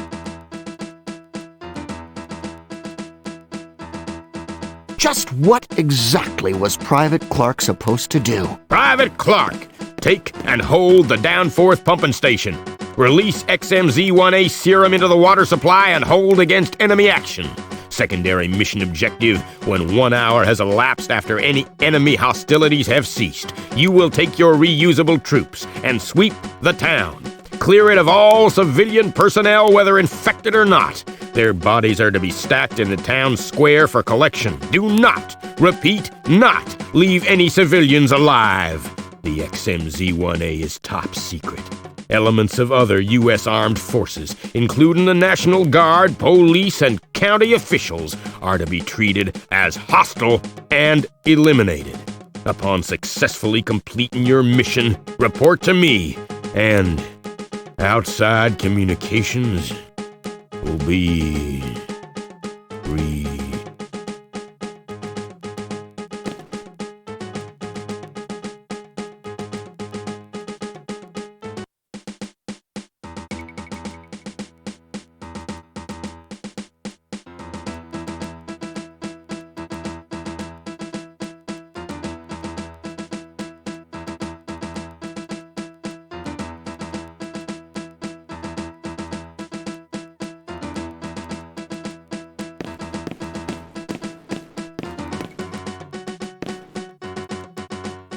This is a citizen's arrest. Freeze! I'm gonna see you stand trial for these atrocities. You're gonna arrest me? Don't make me laugh, son. I'd hate for you to die hearing me laugh. I slung that pissant lawyer Daryl Woodford in a cell, and he's better connected than you'll ever be. You think Jesse Patrick's gonna look for you, boy? You think they're gonna dig up the assault course to find out where I buried your sorry ass? Power of the press? Bull!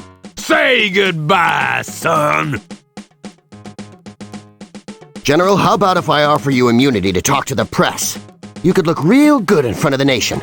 Just call off your troops! The boys seem to be a trifle out of hand at the moment. Sure, it's just high spirits. High spirits? General Barrow, you've devastated the town! You've depopulated the base! And you've set loose some kind of ancient evil that could fill the whole of continental America with zombies! Do you have no remorse for what you've done? Mr. Black, I hear what you say. Excuses are an anathema to me. Only one course of action remains for a soldier. I wonder if you'd be kind enough to give me your pistol. I salute you, General. Where in the heck do they get these boys? Sucker!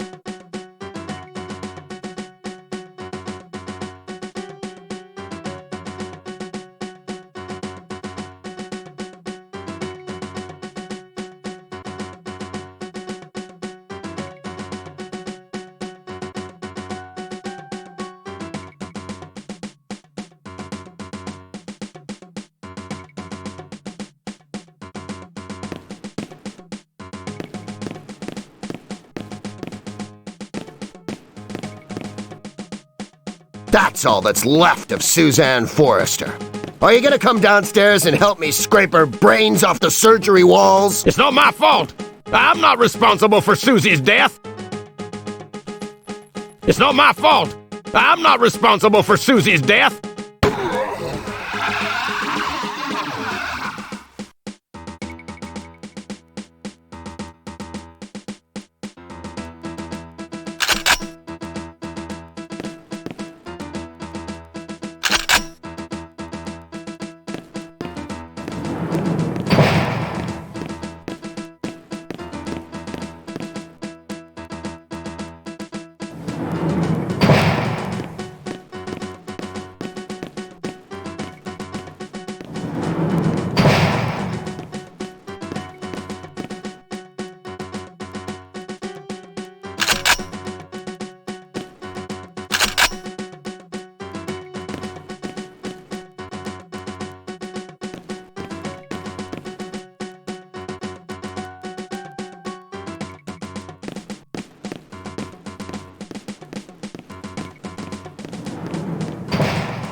Agnes, it's me! I want to help you. You mean you got something can cure me from being like this? Sure. Here. Well, shoot, boy. Don't that take the hair off of your chest? Hoo-hoo-wee! Oh, thank the Lord. I feel like Agnes Sandridge again. Didn't know who I was there for a while. Real odd, Mr. Black. Feeling like after 72 years I didn't rightly know myself. Sure glad to be cured of that. Oh, thanks, boy. I reckon I owe you a lot. You said your brother Clyde had some ammunition here. Can I take it? I thought I'd done told you, boy. No shotgun shells, no key to my shed. I've got the shells for your shotgun. Here, take them. Just tell me where Clyde's stuff is. You said books and ammunition? Here, try my shed out back. That ammunition ain't gonna do you a whole lot of good, Mr. Black. It ain't no 30-06 shotgun ammo like you got me here. Ain't normal cartridges at all. I reckon he must have got them off that old fool Nat Gluck, 'cause they to me looks like bullets for an old-time black powder musket, and I know as how's Nat's got one of them. It's his hobby. Ain't seen no bullets like Clyde's, though. They look like they's made of silver. Can't be. If he'd had the money for silver, he'd have lost it at cards. Thanks, Miss Agnes.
I saw Miss Agnes up at the farm. She told me you might be able to identify these.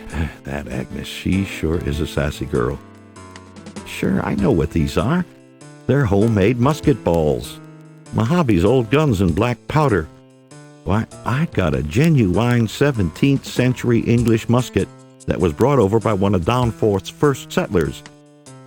Used to take it over to Vic's of a weekend and shoot at squirrels. Never hit 'em.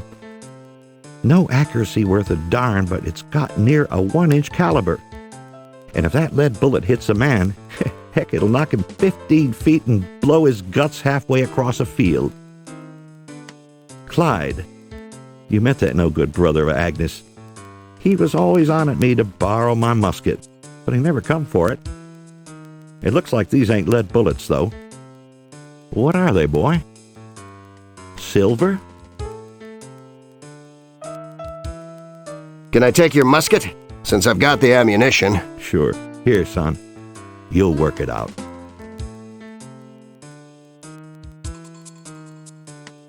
Shoot. You got a user's manual for this thing? Well, now, smartass, funnily enough, I do. I got a real old Army drill book here, and I mean old. It's from one of those wars in the days of Christopher Columbus. Of course, this is only a copy. It's all pictures and foreign words, but you can follow the pictures easy. I used it so much it fell apart. Not sure these pages are in the right order, but you'll sort it out.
Hello, Father. I'm Matthew Black. I'm a reporter for the Daily News. An occasion of sin. This town is become an habitation of harlots. That is why this judgment has been visited on us. Never let it be said that Thomas Middleton shrank from the persecution of evil. I have seen Ruby Morgenstern in that den of vice up the road, ensnaring innocent young men. I have seen Pearl Riley calling teenagers into the diner for the devil only knows what abuse. And now you come here with your gutter press that flaunts the sinful bodies of women in its pages in their lascivious nakedness. It's not that kind of newspaper. Oh. Father, may I have some of the church's holy water? Why do you want this, my son? For the same reason I need these. You're a priest, Father. You know what I'm talking about. This is not what I'm used to dealing with in this sleepy little town. I never thought I would see anything like this. Yes, my son, I believe that you do need something to protect yourself from the evil here. I will give you the holy water. Take it with the church's blessing. In nomine Patri, Filii et Spiritus Sancti.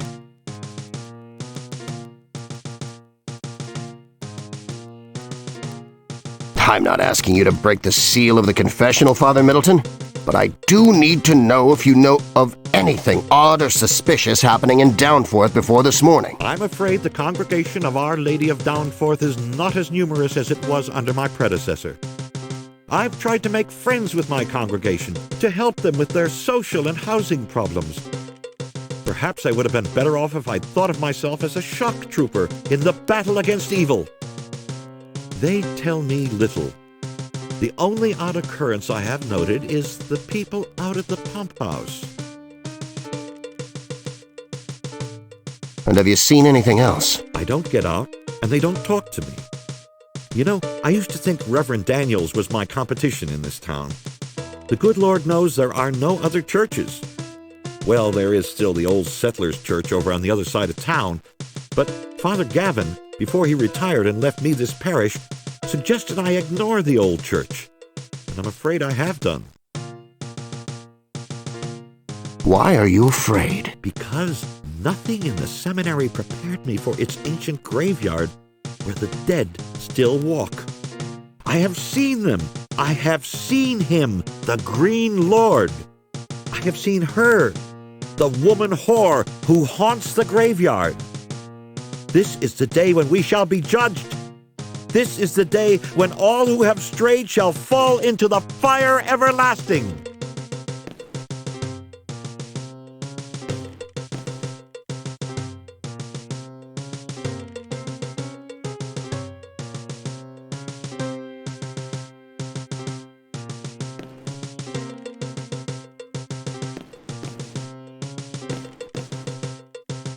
Show your eyes or I'll blast you to kingdom come. Are you human? Woe, woe unto Downforth! I have learned how devils may enter the human body and the head without doing any hurt when they cause such metamorphosis by means of prestidigitation. Huh? You wouldn't like to try that on me again, would you? I don't believe I got the full benefit. We are a town beset by witches. For since the first corruption of sin by which man became the slave of the devil was wrought by the act of generation, therefore that act has most power to evil, and so do they that perform it. They cause the death of our souls through the excessive infatuation of carnal lusts. Father Middleton, get a grip! She came for me. I had seen her wandering in the evenings, and now, when the dark is always here, I suppose she may move freely. She stood outside the church. Thomas, she called. Thomas! You would have said she were human if it were not for her eyes. Who is she that comes forth in the morning, fair as the moon, clear as the sun, and terrible as an army with banners? Rachel, Rachel, I said, I cannot come to you. I believe she cannot step upon holy ground. I believe she cannot enter this church. I am fallen into sin. My heart yearns towards my love.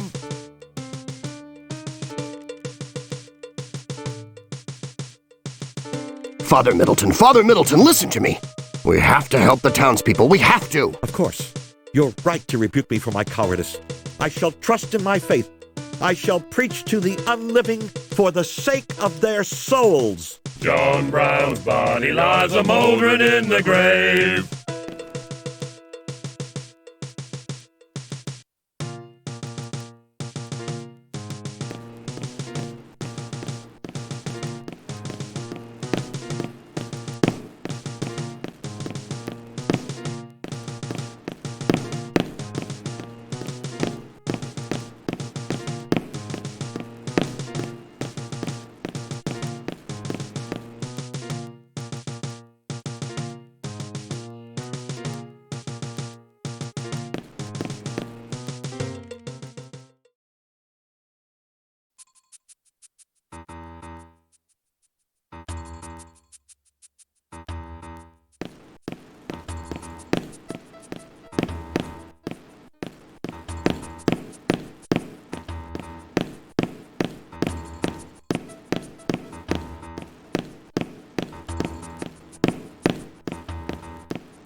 Hey, old man! Say, son, have you seen my little Laverne?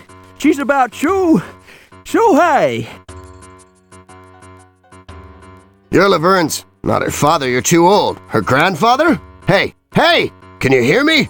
Get out of town. Go to the roadhouse. Ruby's there. Do you understand me, old man? Ruby's there. She'll take care of you. Heck no, not me. Too dangerous out there. That's why I come back here. Ain't nobody gonna find me in the alleys here. I'm gonna sleep this off.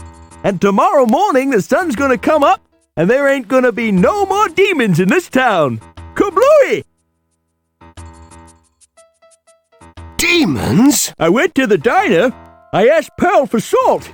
Said in some of those books you can get rid of demons with salt. And old Bud Morgenstern, he ain't gonna miss a trick.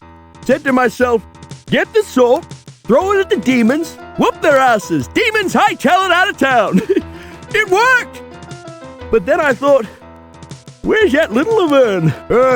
If I was a proper grandpa, I'd have looked after her like her mother said. Shoot! Ruby's gonna whip my ass!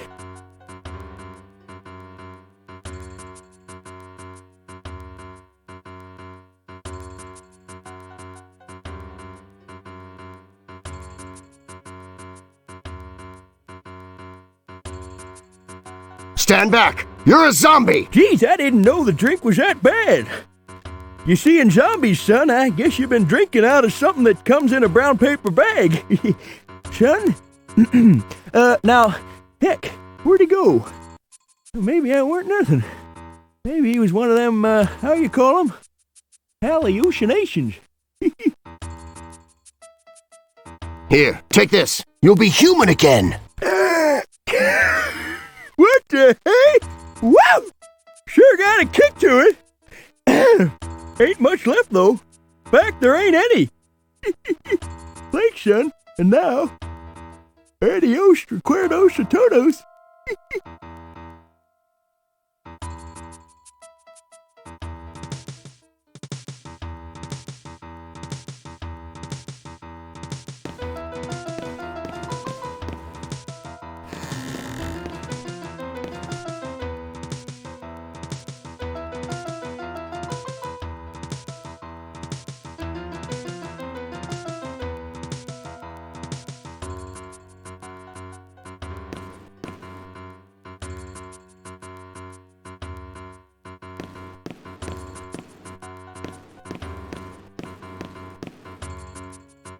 Stand back! Geez, I didn't know. Here. What the heck? Wow! Sure got a kick to it. Ain't much.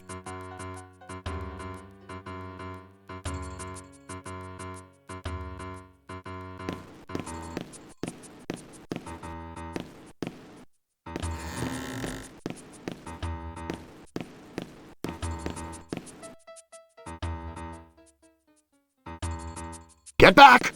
Thou dost not truly wish me to go.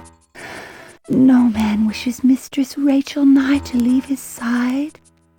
Once he hath beheld her, and I am she, and I am superlatively fair above all women of the earth.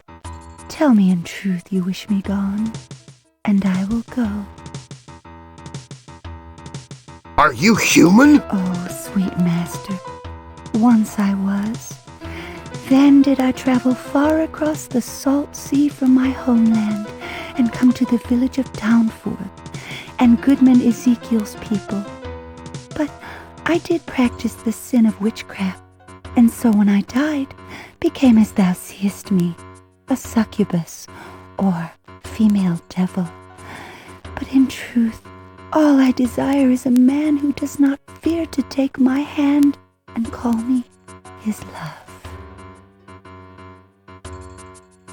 You're evil! Then die, and never know what pleasures thou hast missed.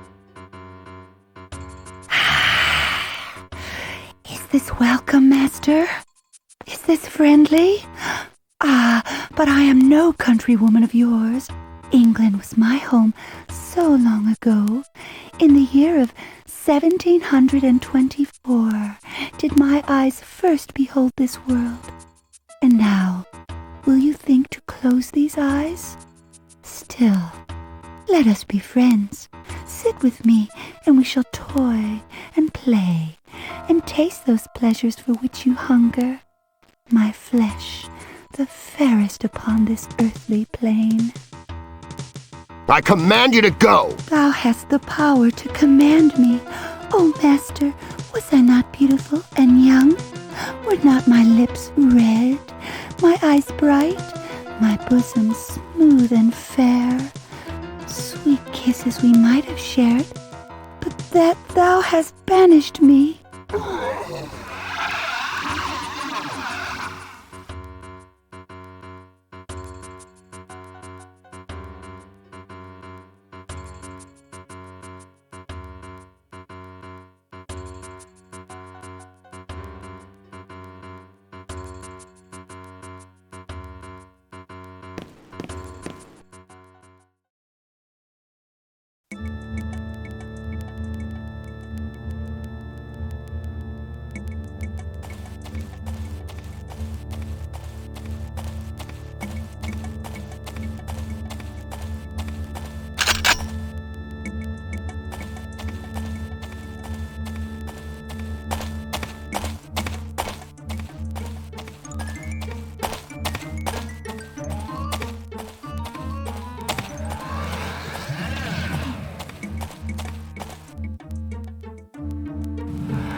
Carl Gluck, born year of our Lord 1733, fell sick 4th February 1745, died.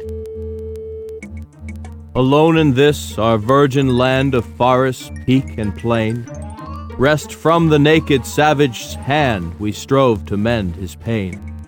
Like corn before the reaper's scythe, he tumbled to the grave. The horseman pestilence rode by, our prayers could not him save. Lord, now let his spirit rest, God grant he lie not ill. Thrice have we put him in his grave, and yet he wanders still.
Unwary stranger, pause and say a prayer. Remember what thou treadst was holy ground. Who looks at glass sees only glasses there. Who looks beyond sees where the truth is found.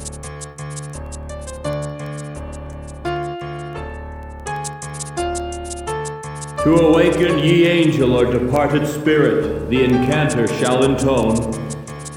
Summoned art thou from thy stony sleep, and conjured by these names: Adonai, Uriel, Tetragrammaton. Awake, thou winged remnant, now, and speak!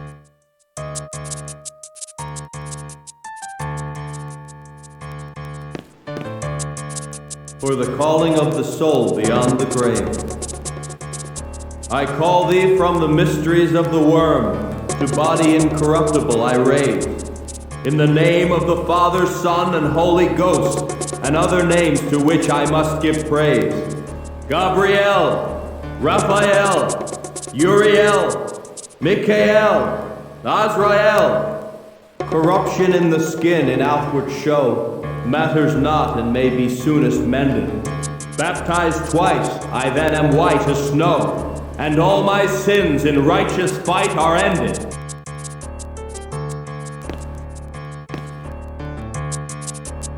To awaken the animal spirits.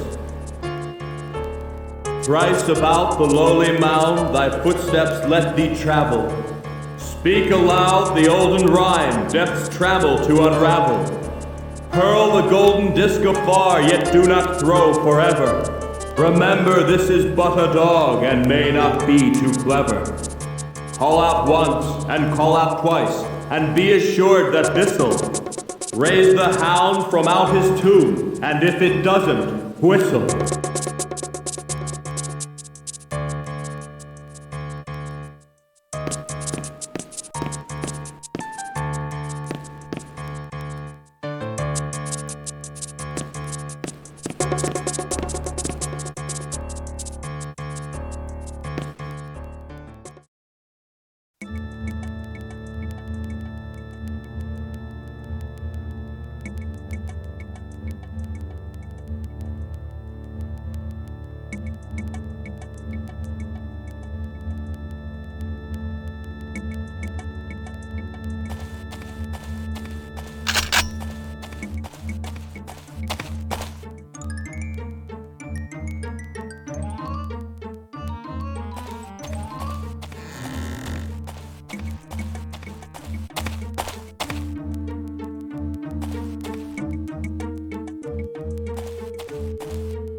Summoned art thou from thy stony sleep, and conjured by these names: Adonai, Uriel, Tetragrammaton. Awake, thou winged remnant, now, and speak! Who wakes me? I'm Matthew Black. I'm a reporter. Who are you? Heck, what a question. I'm trying to do something about the evil here. Can I trust you? Perhaps it would be more relevant, Mr. Black, if you were to inquire who I was. My name on Earth was Cecily Sandridge. Although I was not born in your century, I did just contrive to die in it. I was 34. I had not ever been outside my father's house unaccompanied, either by a male relative or a servant. Therefore, although I read extensively, a great favorite being Mary Wollstonecraft's The Rights of Women and the poems of Emily Dickinson, I have little personal knowledge of the world. I should ask rather, may I trust you? But instead I will ask, why should you not trust me? You have no reason. Don't I just? I've already been bushwhacked by that wandering succubus thing, and the cute little 8-year-old tried to gnaw my leg off. Succubus? Oh, you mean Miss Rachel Nye. She is my treasured companion, Mr. Black. Many a long hour here have we whiled away in talk. Indeed, I do not have her wisdom, for she is over 2.5 centuries old, while I am barely over 100 years old. I thrill to her tales of King George's court. Indeed, while by the law of her century she could no more own a house or a business or even a horse of her own than I could in my time, and while she might be sold in marriage for a mere pittance of a dowry, still I think there was more romance in her age. Just think, to abandon her friends, her relatives, and make her way alone in a new world, such courage.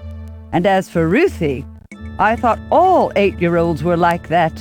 Oh, do excuse me chattering on so. I have spoken to no human being for decades. What do you want of me, Mr. Black? What can you give me that'll help me fight these undead? My sincere prayers, Mr. Black. And you may take this, my crucifix.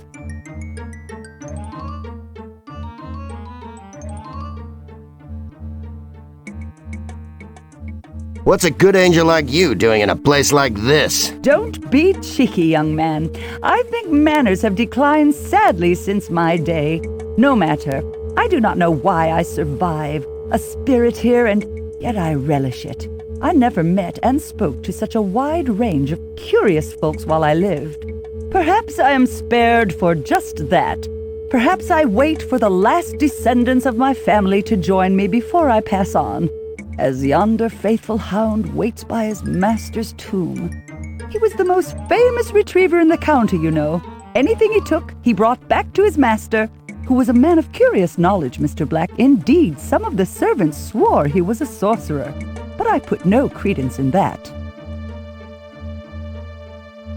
How do I find his tomb? Semper Fidelis, Mr. Black. Let the pure-hearted combat evil. Let the dog seek its master. Take this with my blessing.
Bellman. Semper Fidelis, never slumber. Cold thy grave, and thou shalt wonder. Do thy task, and then have rest. Seek, find, retrieve, thou art the best.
Hello.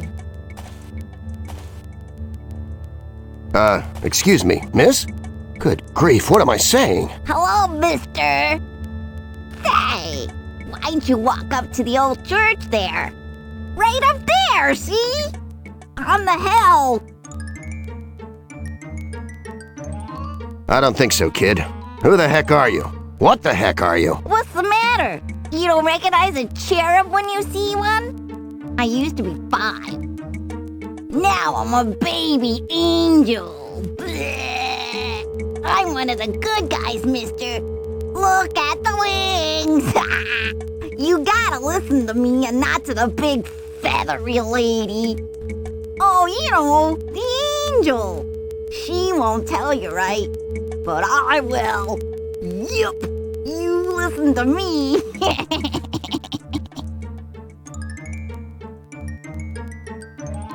I don't think I've met anything quite like you before. This is a very strange graveyard. Would you mind explaining what you're doing here? Wouldn't you like to know? Chantel, ha. Okay. Hey, mister. I'm out here 'cause I'm scared of him. Who's him? I mean, who's he? There's bad things here, mister. Sometimes they look like good things, like the angel, but they ain't. She ain't. And there's a big bad thing in the church. He's big and he's old, and you have to have the right things or he'll take you. You have to have the spells of the Malleus and the branch of the yew, the bone of the hanged man, and the mark to carve upon the silver. You don't have that, mister, and you're lost for sure. Mister, I'm frightened. That's the old settlers' church? Okay.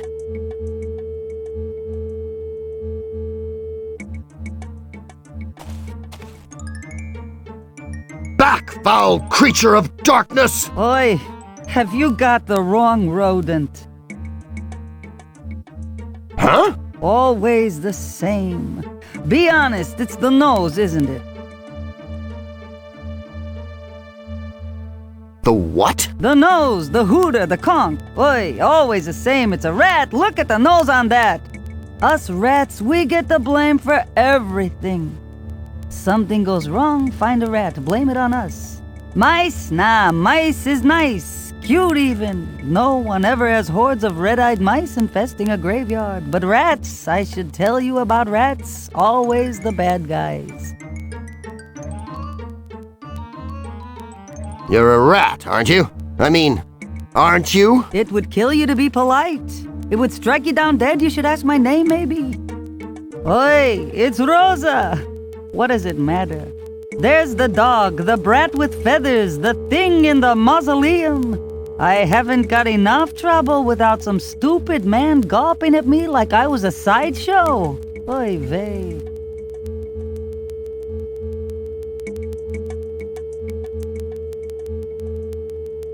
You seem to know what's going on here, Rosa. Could you give me any advice? So, at last he asks. He's not too proud to take advice from a rodent. Nice young man like you, you shouldn't be in a place like this anyway. But since you are, you listen to Rosa. Ignore the feathered brat. Nothing but trouble. Trust the angel. She's a good girl. Listen to her. And don't be in such a hurry to give a rat a bad name. Oy vey.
Don't kill me! Usually groveling mortals next promise to worship me. Frankly, I wouldn't know where to start. Shows a sad lack of education among today's youth, I've always thought. Can I do anything for you before I remove you to eternal torment? Tell me who you are. Among the dark thrones, principalities, and powers, I am a lord above lords. My dominion is second only to the Dark Master himself. My name is Malevolous. Many eons have I protected this man who lies here, neither living nor dead. For at the last his soul shall be mine, and no other shall have him. You can't touch me! Good Lord below, how quaint. Haven't seen any of those since I was a young demon, and this land was uncomfortably full of native pagan deities. I didn't know demons were ever young. Young mortal, you failed to surprise me. The universe must be mainly composed of things you do not know. Suffice it to say that in those days, when I was a very minor demon, and my soul capable of containment in the meanest brass bottle stoppered and waxed with Solomon's seal, the halls of hell were ruled by demonic powers before whom your brain would boil and your blood start out at the eyeballs. None of these foreign newcomers, none of these pagan spirits without a proper sense of evil. Newcomers, sir? Maybe you could tell me about them. You have come here to the very threshold, and you do not know. Do you not sense it? The emptiness in that building on the hill? The howling emptiness? The void between the stars? The immense, implacable, uncaring presence? Young mortal, you and I share a history. You know what to expect of me. I know what to demand of you. If my care is your damnation, it is still care, and we both understand it. The thing that Ezekiel imprisoned does not care. It is not of your people, nor is it of mine. You can't touch me!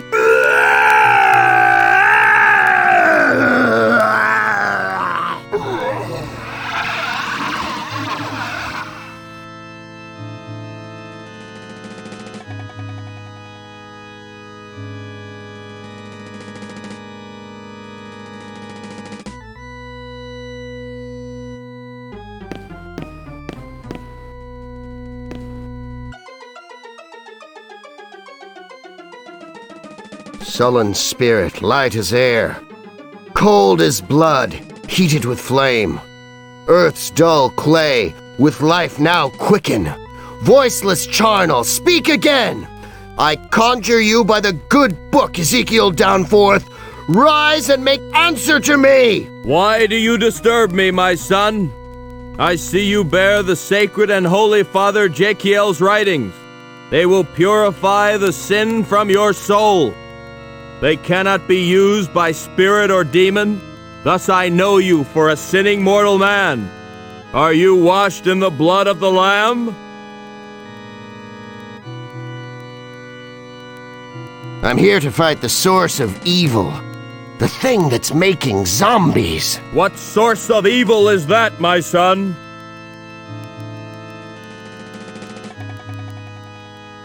Maybe evil isn't the right word. You thought you encountered a devil. I think you were facing a Native American Indian spirit. An Iroquois spirit being. Maybe not hostile at all. No! I have trapped the Grim Reaper himself! Haven't I? We have to destroy this thing before it makes the whole world into zombies. You've trapped an Iroquois spirit being. That's what's causing all this. We have to take your binding off it to free your people.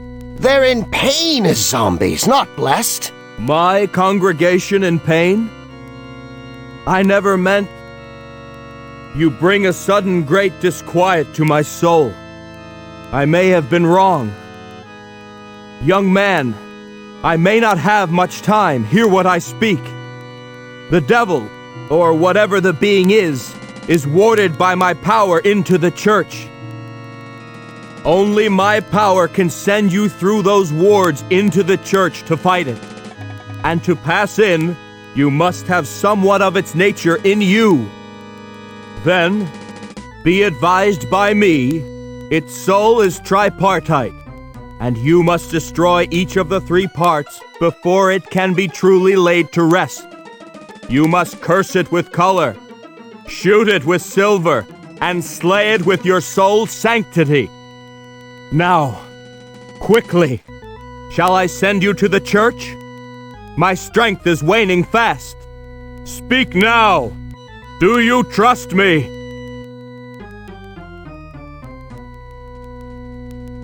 I trust you. Do it. Lord, look not upon an old man in his pride, whose learning and scholarship is now as dust and ashes in his mouth, but look into the heart of your servant, Ezekiel, who ever cared for his flock and who loves them still. By your mercy, grant this young man entry into the presence upon the hill.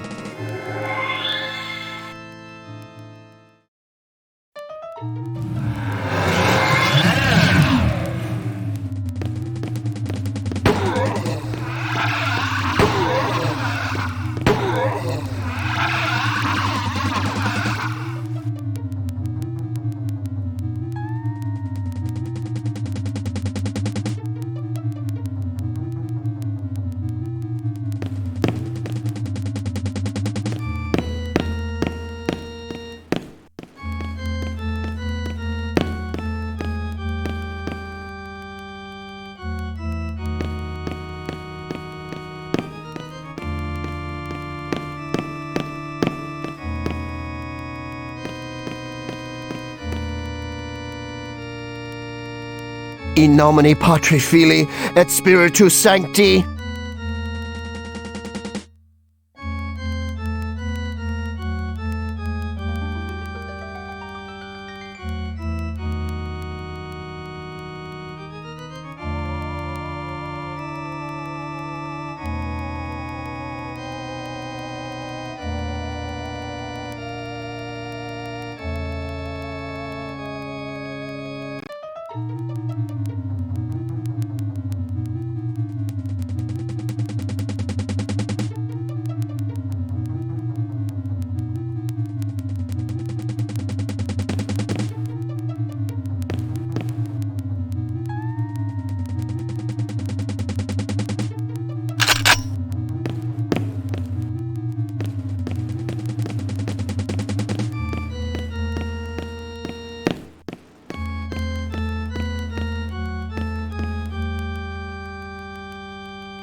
Walker on the winds, Spirit Lord of the Iroquois.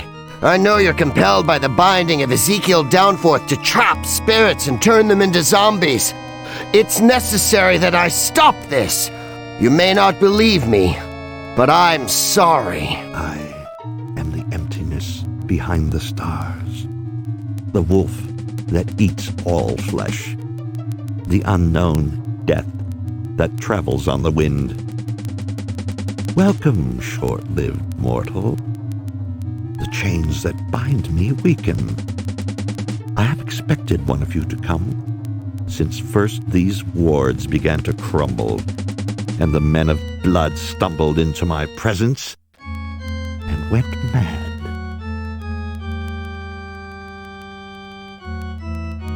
Men of blood?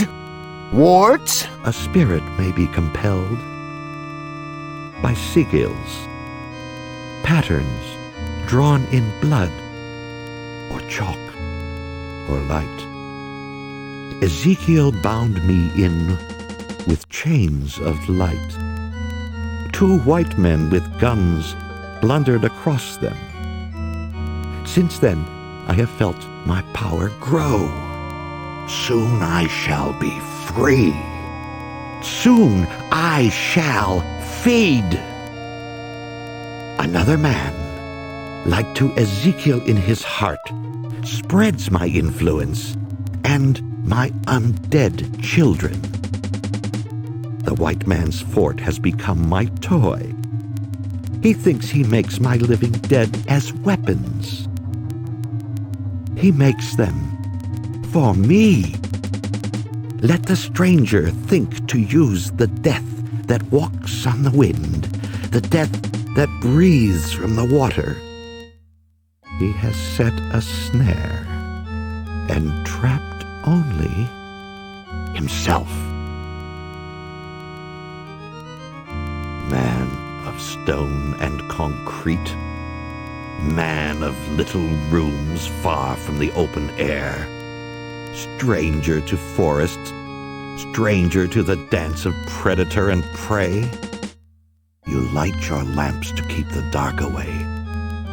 My dark hangs above you now. You see the gleam of eye, the glint of fang. You feel the hot breath on your throat, the teeth that rip, the flooding hot blood. Feel the muzzle of death rip into your guts, tearing out your bowels. Feel the sharp teeth slice your skin, puncture soft heart and lungs, rip out the green stink and brown rot of your guts. It is too late for you. I am in your blood. Every pounding pulse brings you closer. You shall live, unliving, as a servant of pestilence. You know many people. When I send you back to the world, my undead shall number in hundreds, thousands, millions.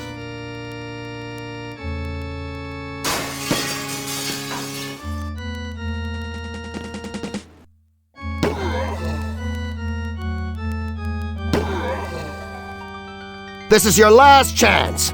Back off! I am weakened, but not destroyed. You fight the wind, mortal. You may cut me, hack me, rip me apart, but I will rejoin and return.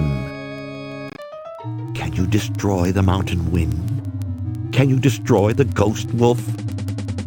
I am earth and spirit, and my spirit is more powerful than you. Choose, little man. Join me by your own will, or be forced to it as my pestilential corruption runs through your veins. Then, rotting, shambling, deaf and dumb and blind your jellied eyeballs, slopping on your cheeks, your steaming guts clinging to your spine, your fluid lungs impaled upon your ribs, your unbeating heart dripping with black bile. Then, oh man, shall you walk the centuries at my command, my zombie slave, begging me to free you to the spirit paths. But I shall not! In the name of all those you have trapped in their bodies for 250 years, I lay my hands on you! When the first man fell sick of pestilence, then I was born to guide their spirits home. Under the sky, upon the mountainside, and in the forests, where the wild wolf runs, I watched the people, took their weak and sick. There was a balance. There was sanctity. Then came the white man with his settlement. Ezekiel Downforth stepped into my path, held out his hand, and bound me to this place. I touched the people with my pestilence, and only old and sick would follow me. I touched the white man, strong, and all fell sick. Thus, balance ended, and the white man bound me. Now, bodies walk the earth, not spirit paths. Their bodies rot, and yet they are not free. So many weary years have I been trapped, so many souls who cannot seek the sky. The pure touch frees me. Thou alone art pure. Thou art the hunter who strikes down with love, who kills the wolf to end the wolf's long pain. Farewell. Farewell. I feel the bonds dissolve. Farewell. Farewell. I walk the sky again.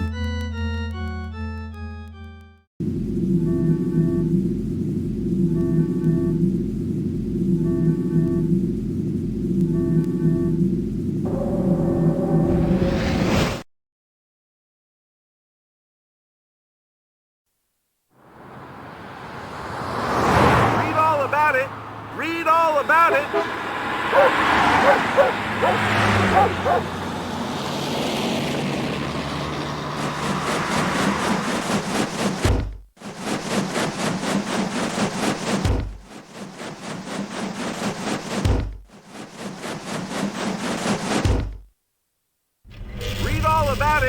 Read all about it.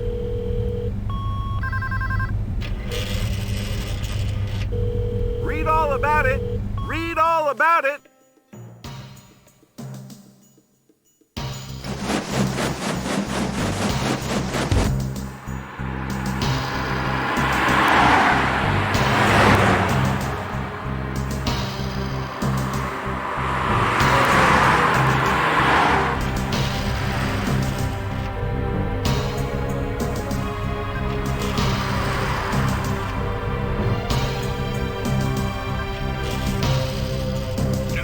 Its tribespeople.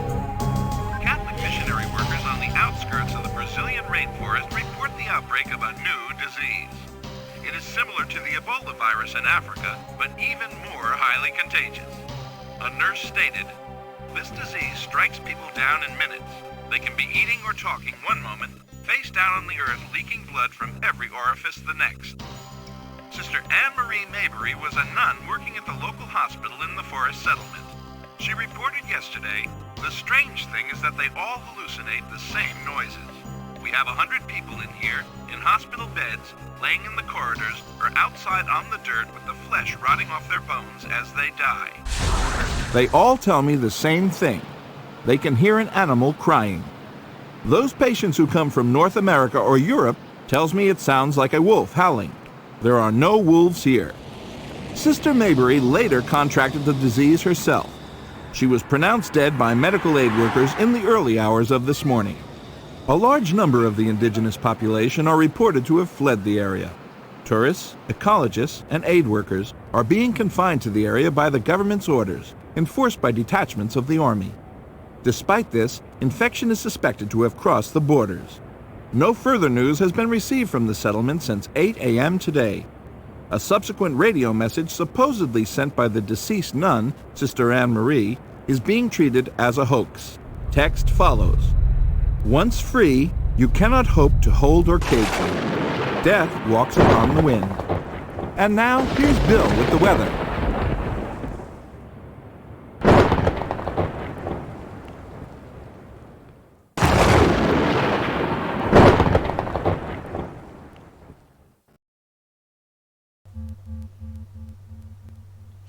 Now, I hope you have enjoyed my playthrough of Zombieville.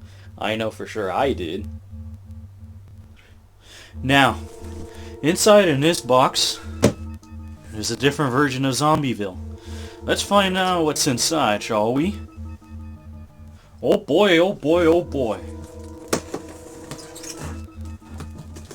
Oh boy. Can't wait to see what's inside.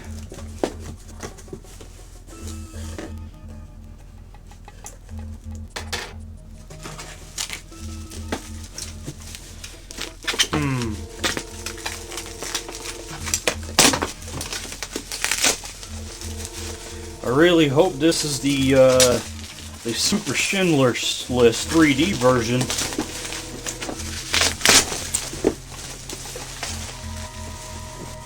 Oh. Oh. This is the American version of Zombieville instead. Now, a couple of reasons why I got the American version of Zombieville. First reason, I unfortunately have to open the box because this box is still, you know, sealed. As soon as I open this box, it's gonna be worth instantly $1 million less.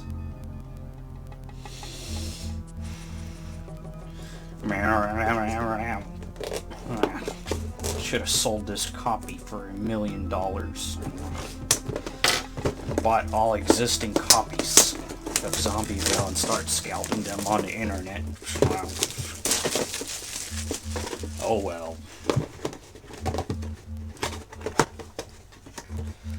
Huh. That's weird. Inside in this box is just a cardboard.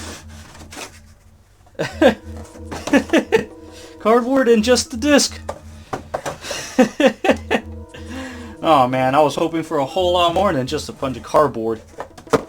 Anyways, the reason why I bought this American copy because in this box contains Zombieville into one disc. See? Meanwhile, the European version is... Whoops. 2 discs. Now, I thought that was kind of weird. Why is 2 discs for the European version and why 1 for the American version? You know, after opening the American version, I'm kind of afraid to unseal this copy of Zombieville because I don't want to be just as disappointed.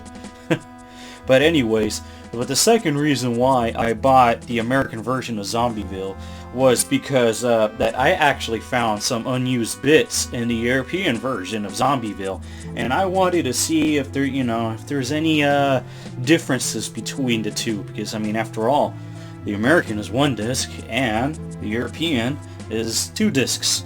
So, if you are interested in seeing some things that aren't seen or heard from the long play that you just watched, I'd say that it will be great to visit Zombieville's entry to the cutting room floor.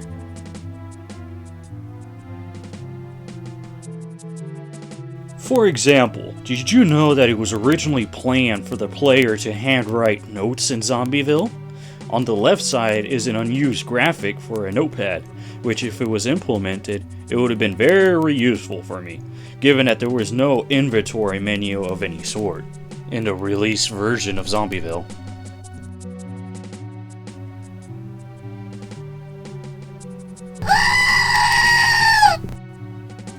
Now, here's where you come in. If you can find any lost bits between either versions of Zombieville, please post them into the cutting room's floor entry about Zombieville. The link will be down below. Until next time, if I'm needed, I'd say to you, don't use that trombone. Contrast your frets, so pick up the phone and contact the Jeff.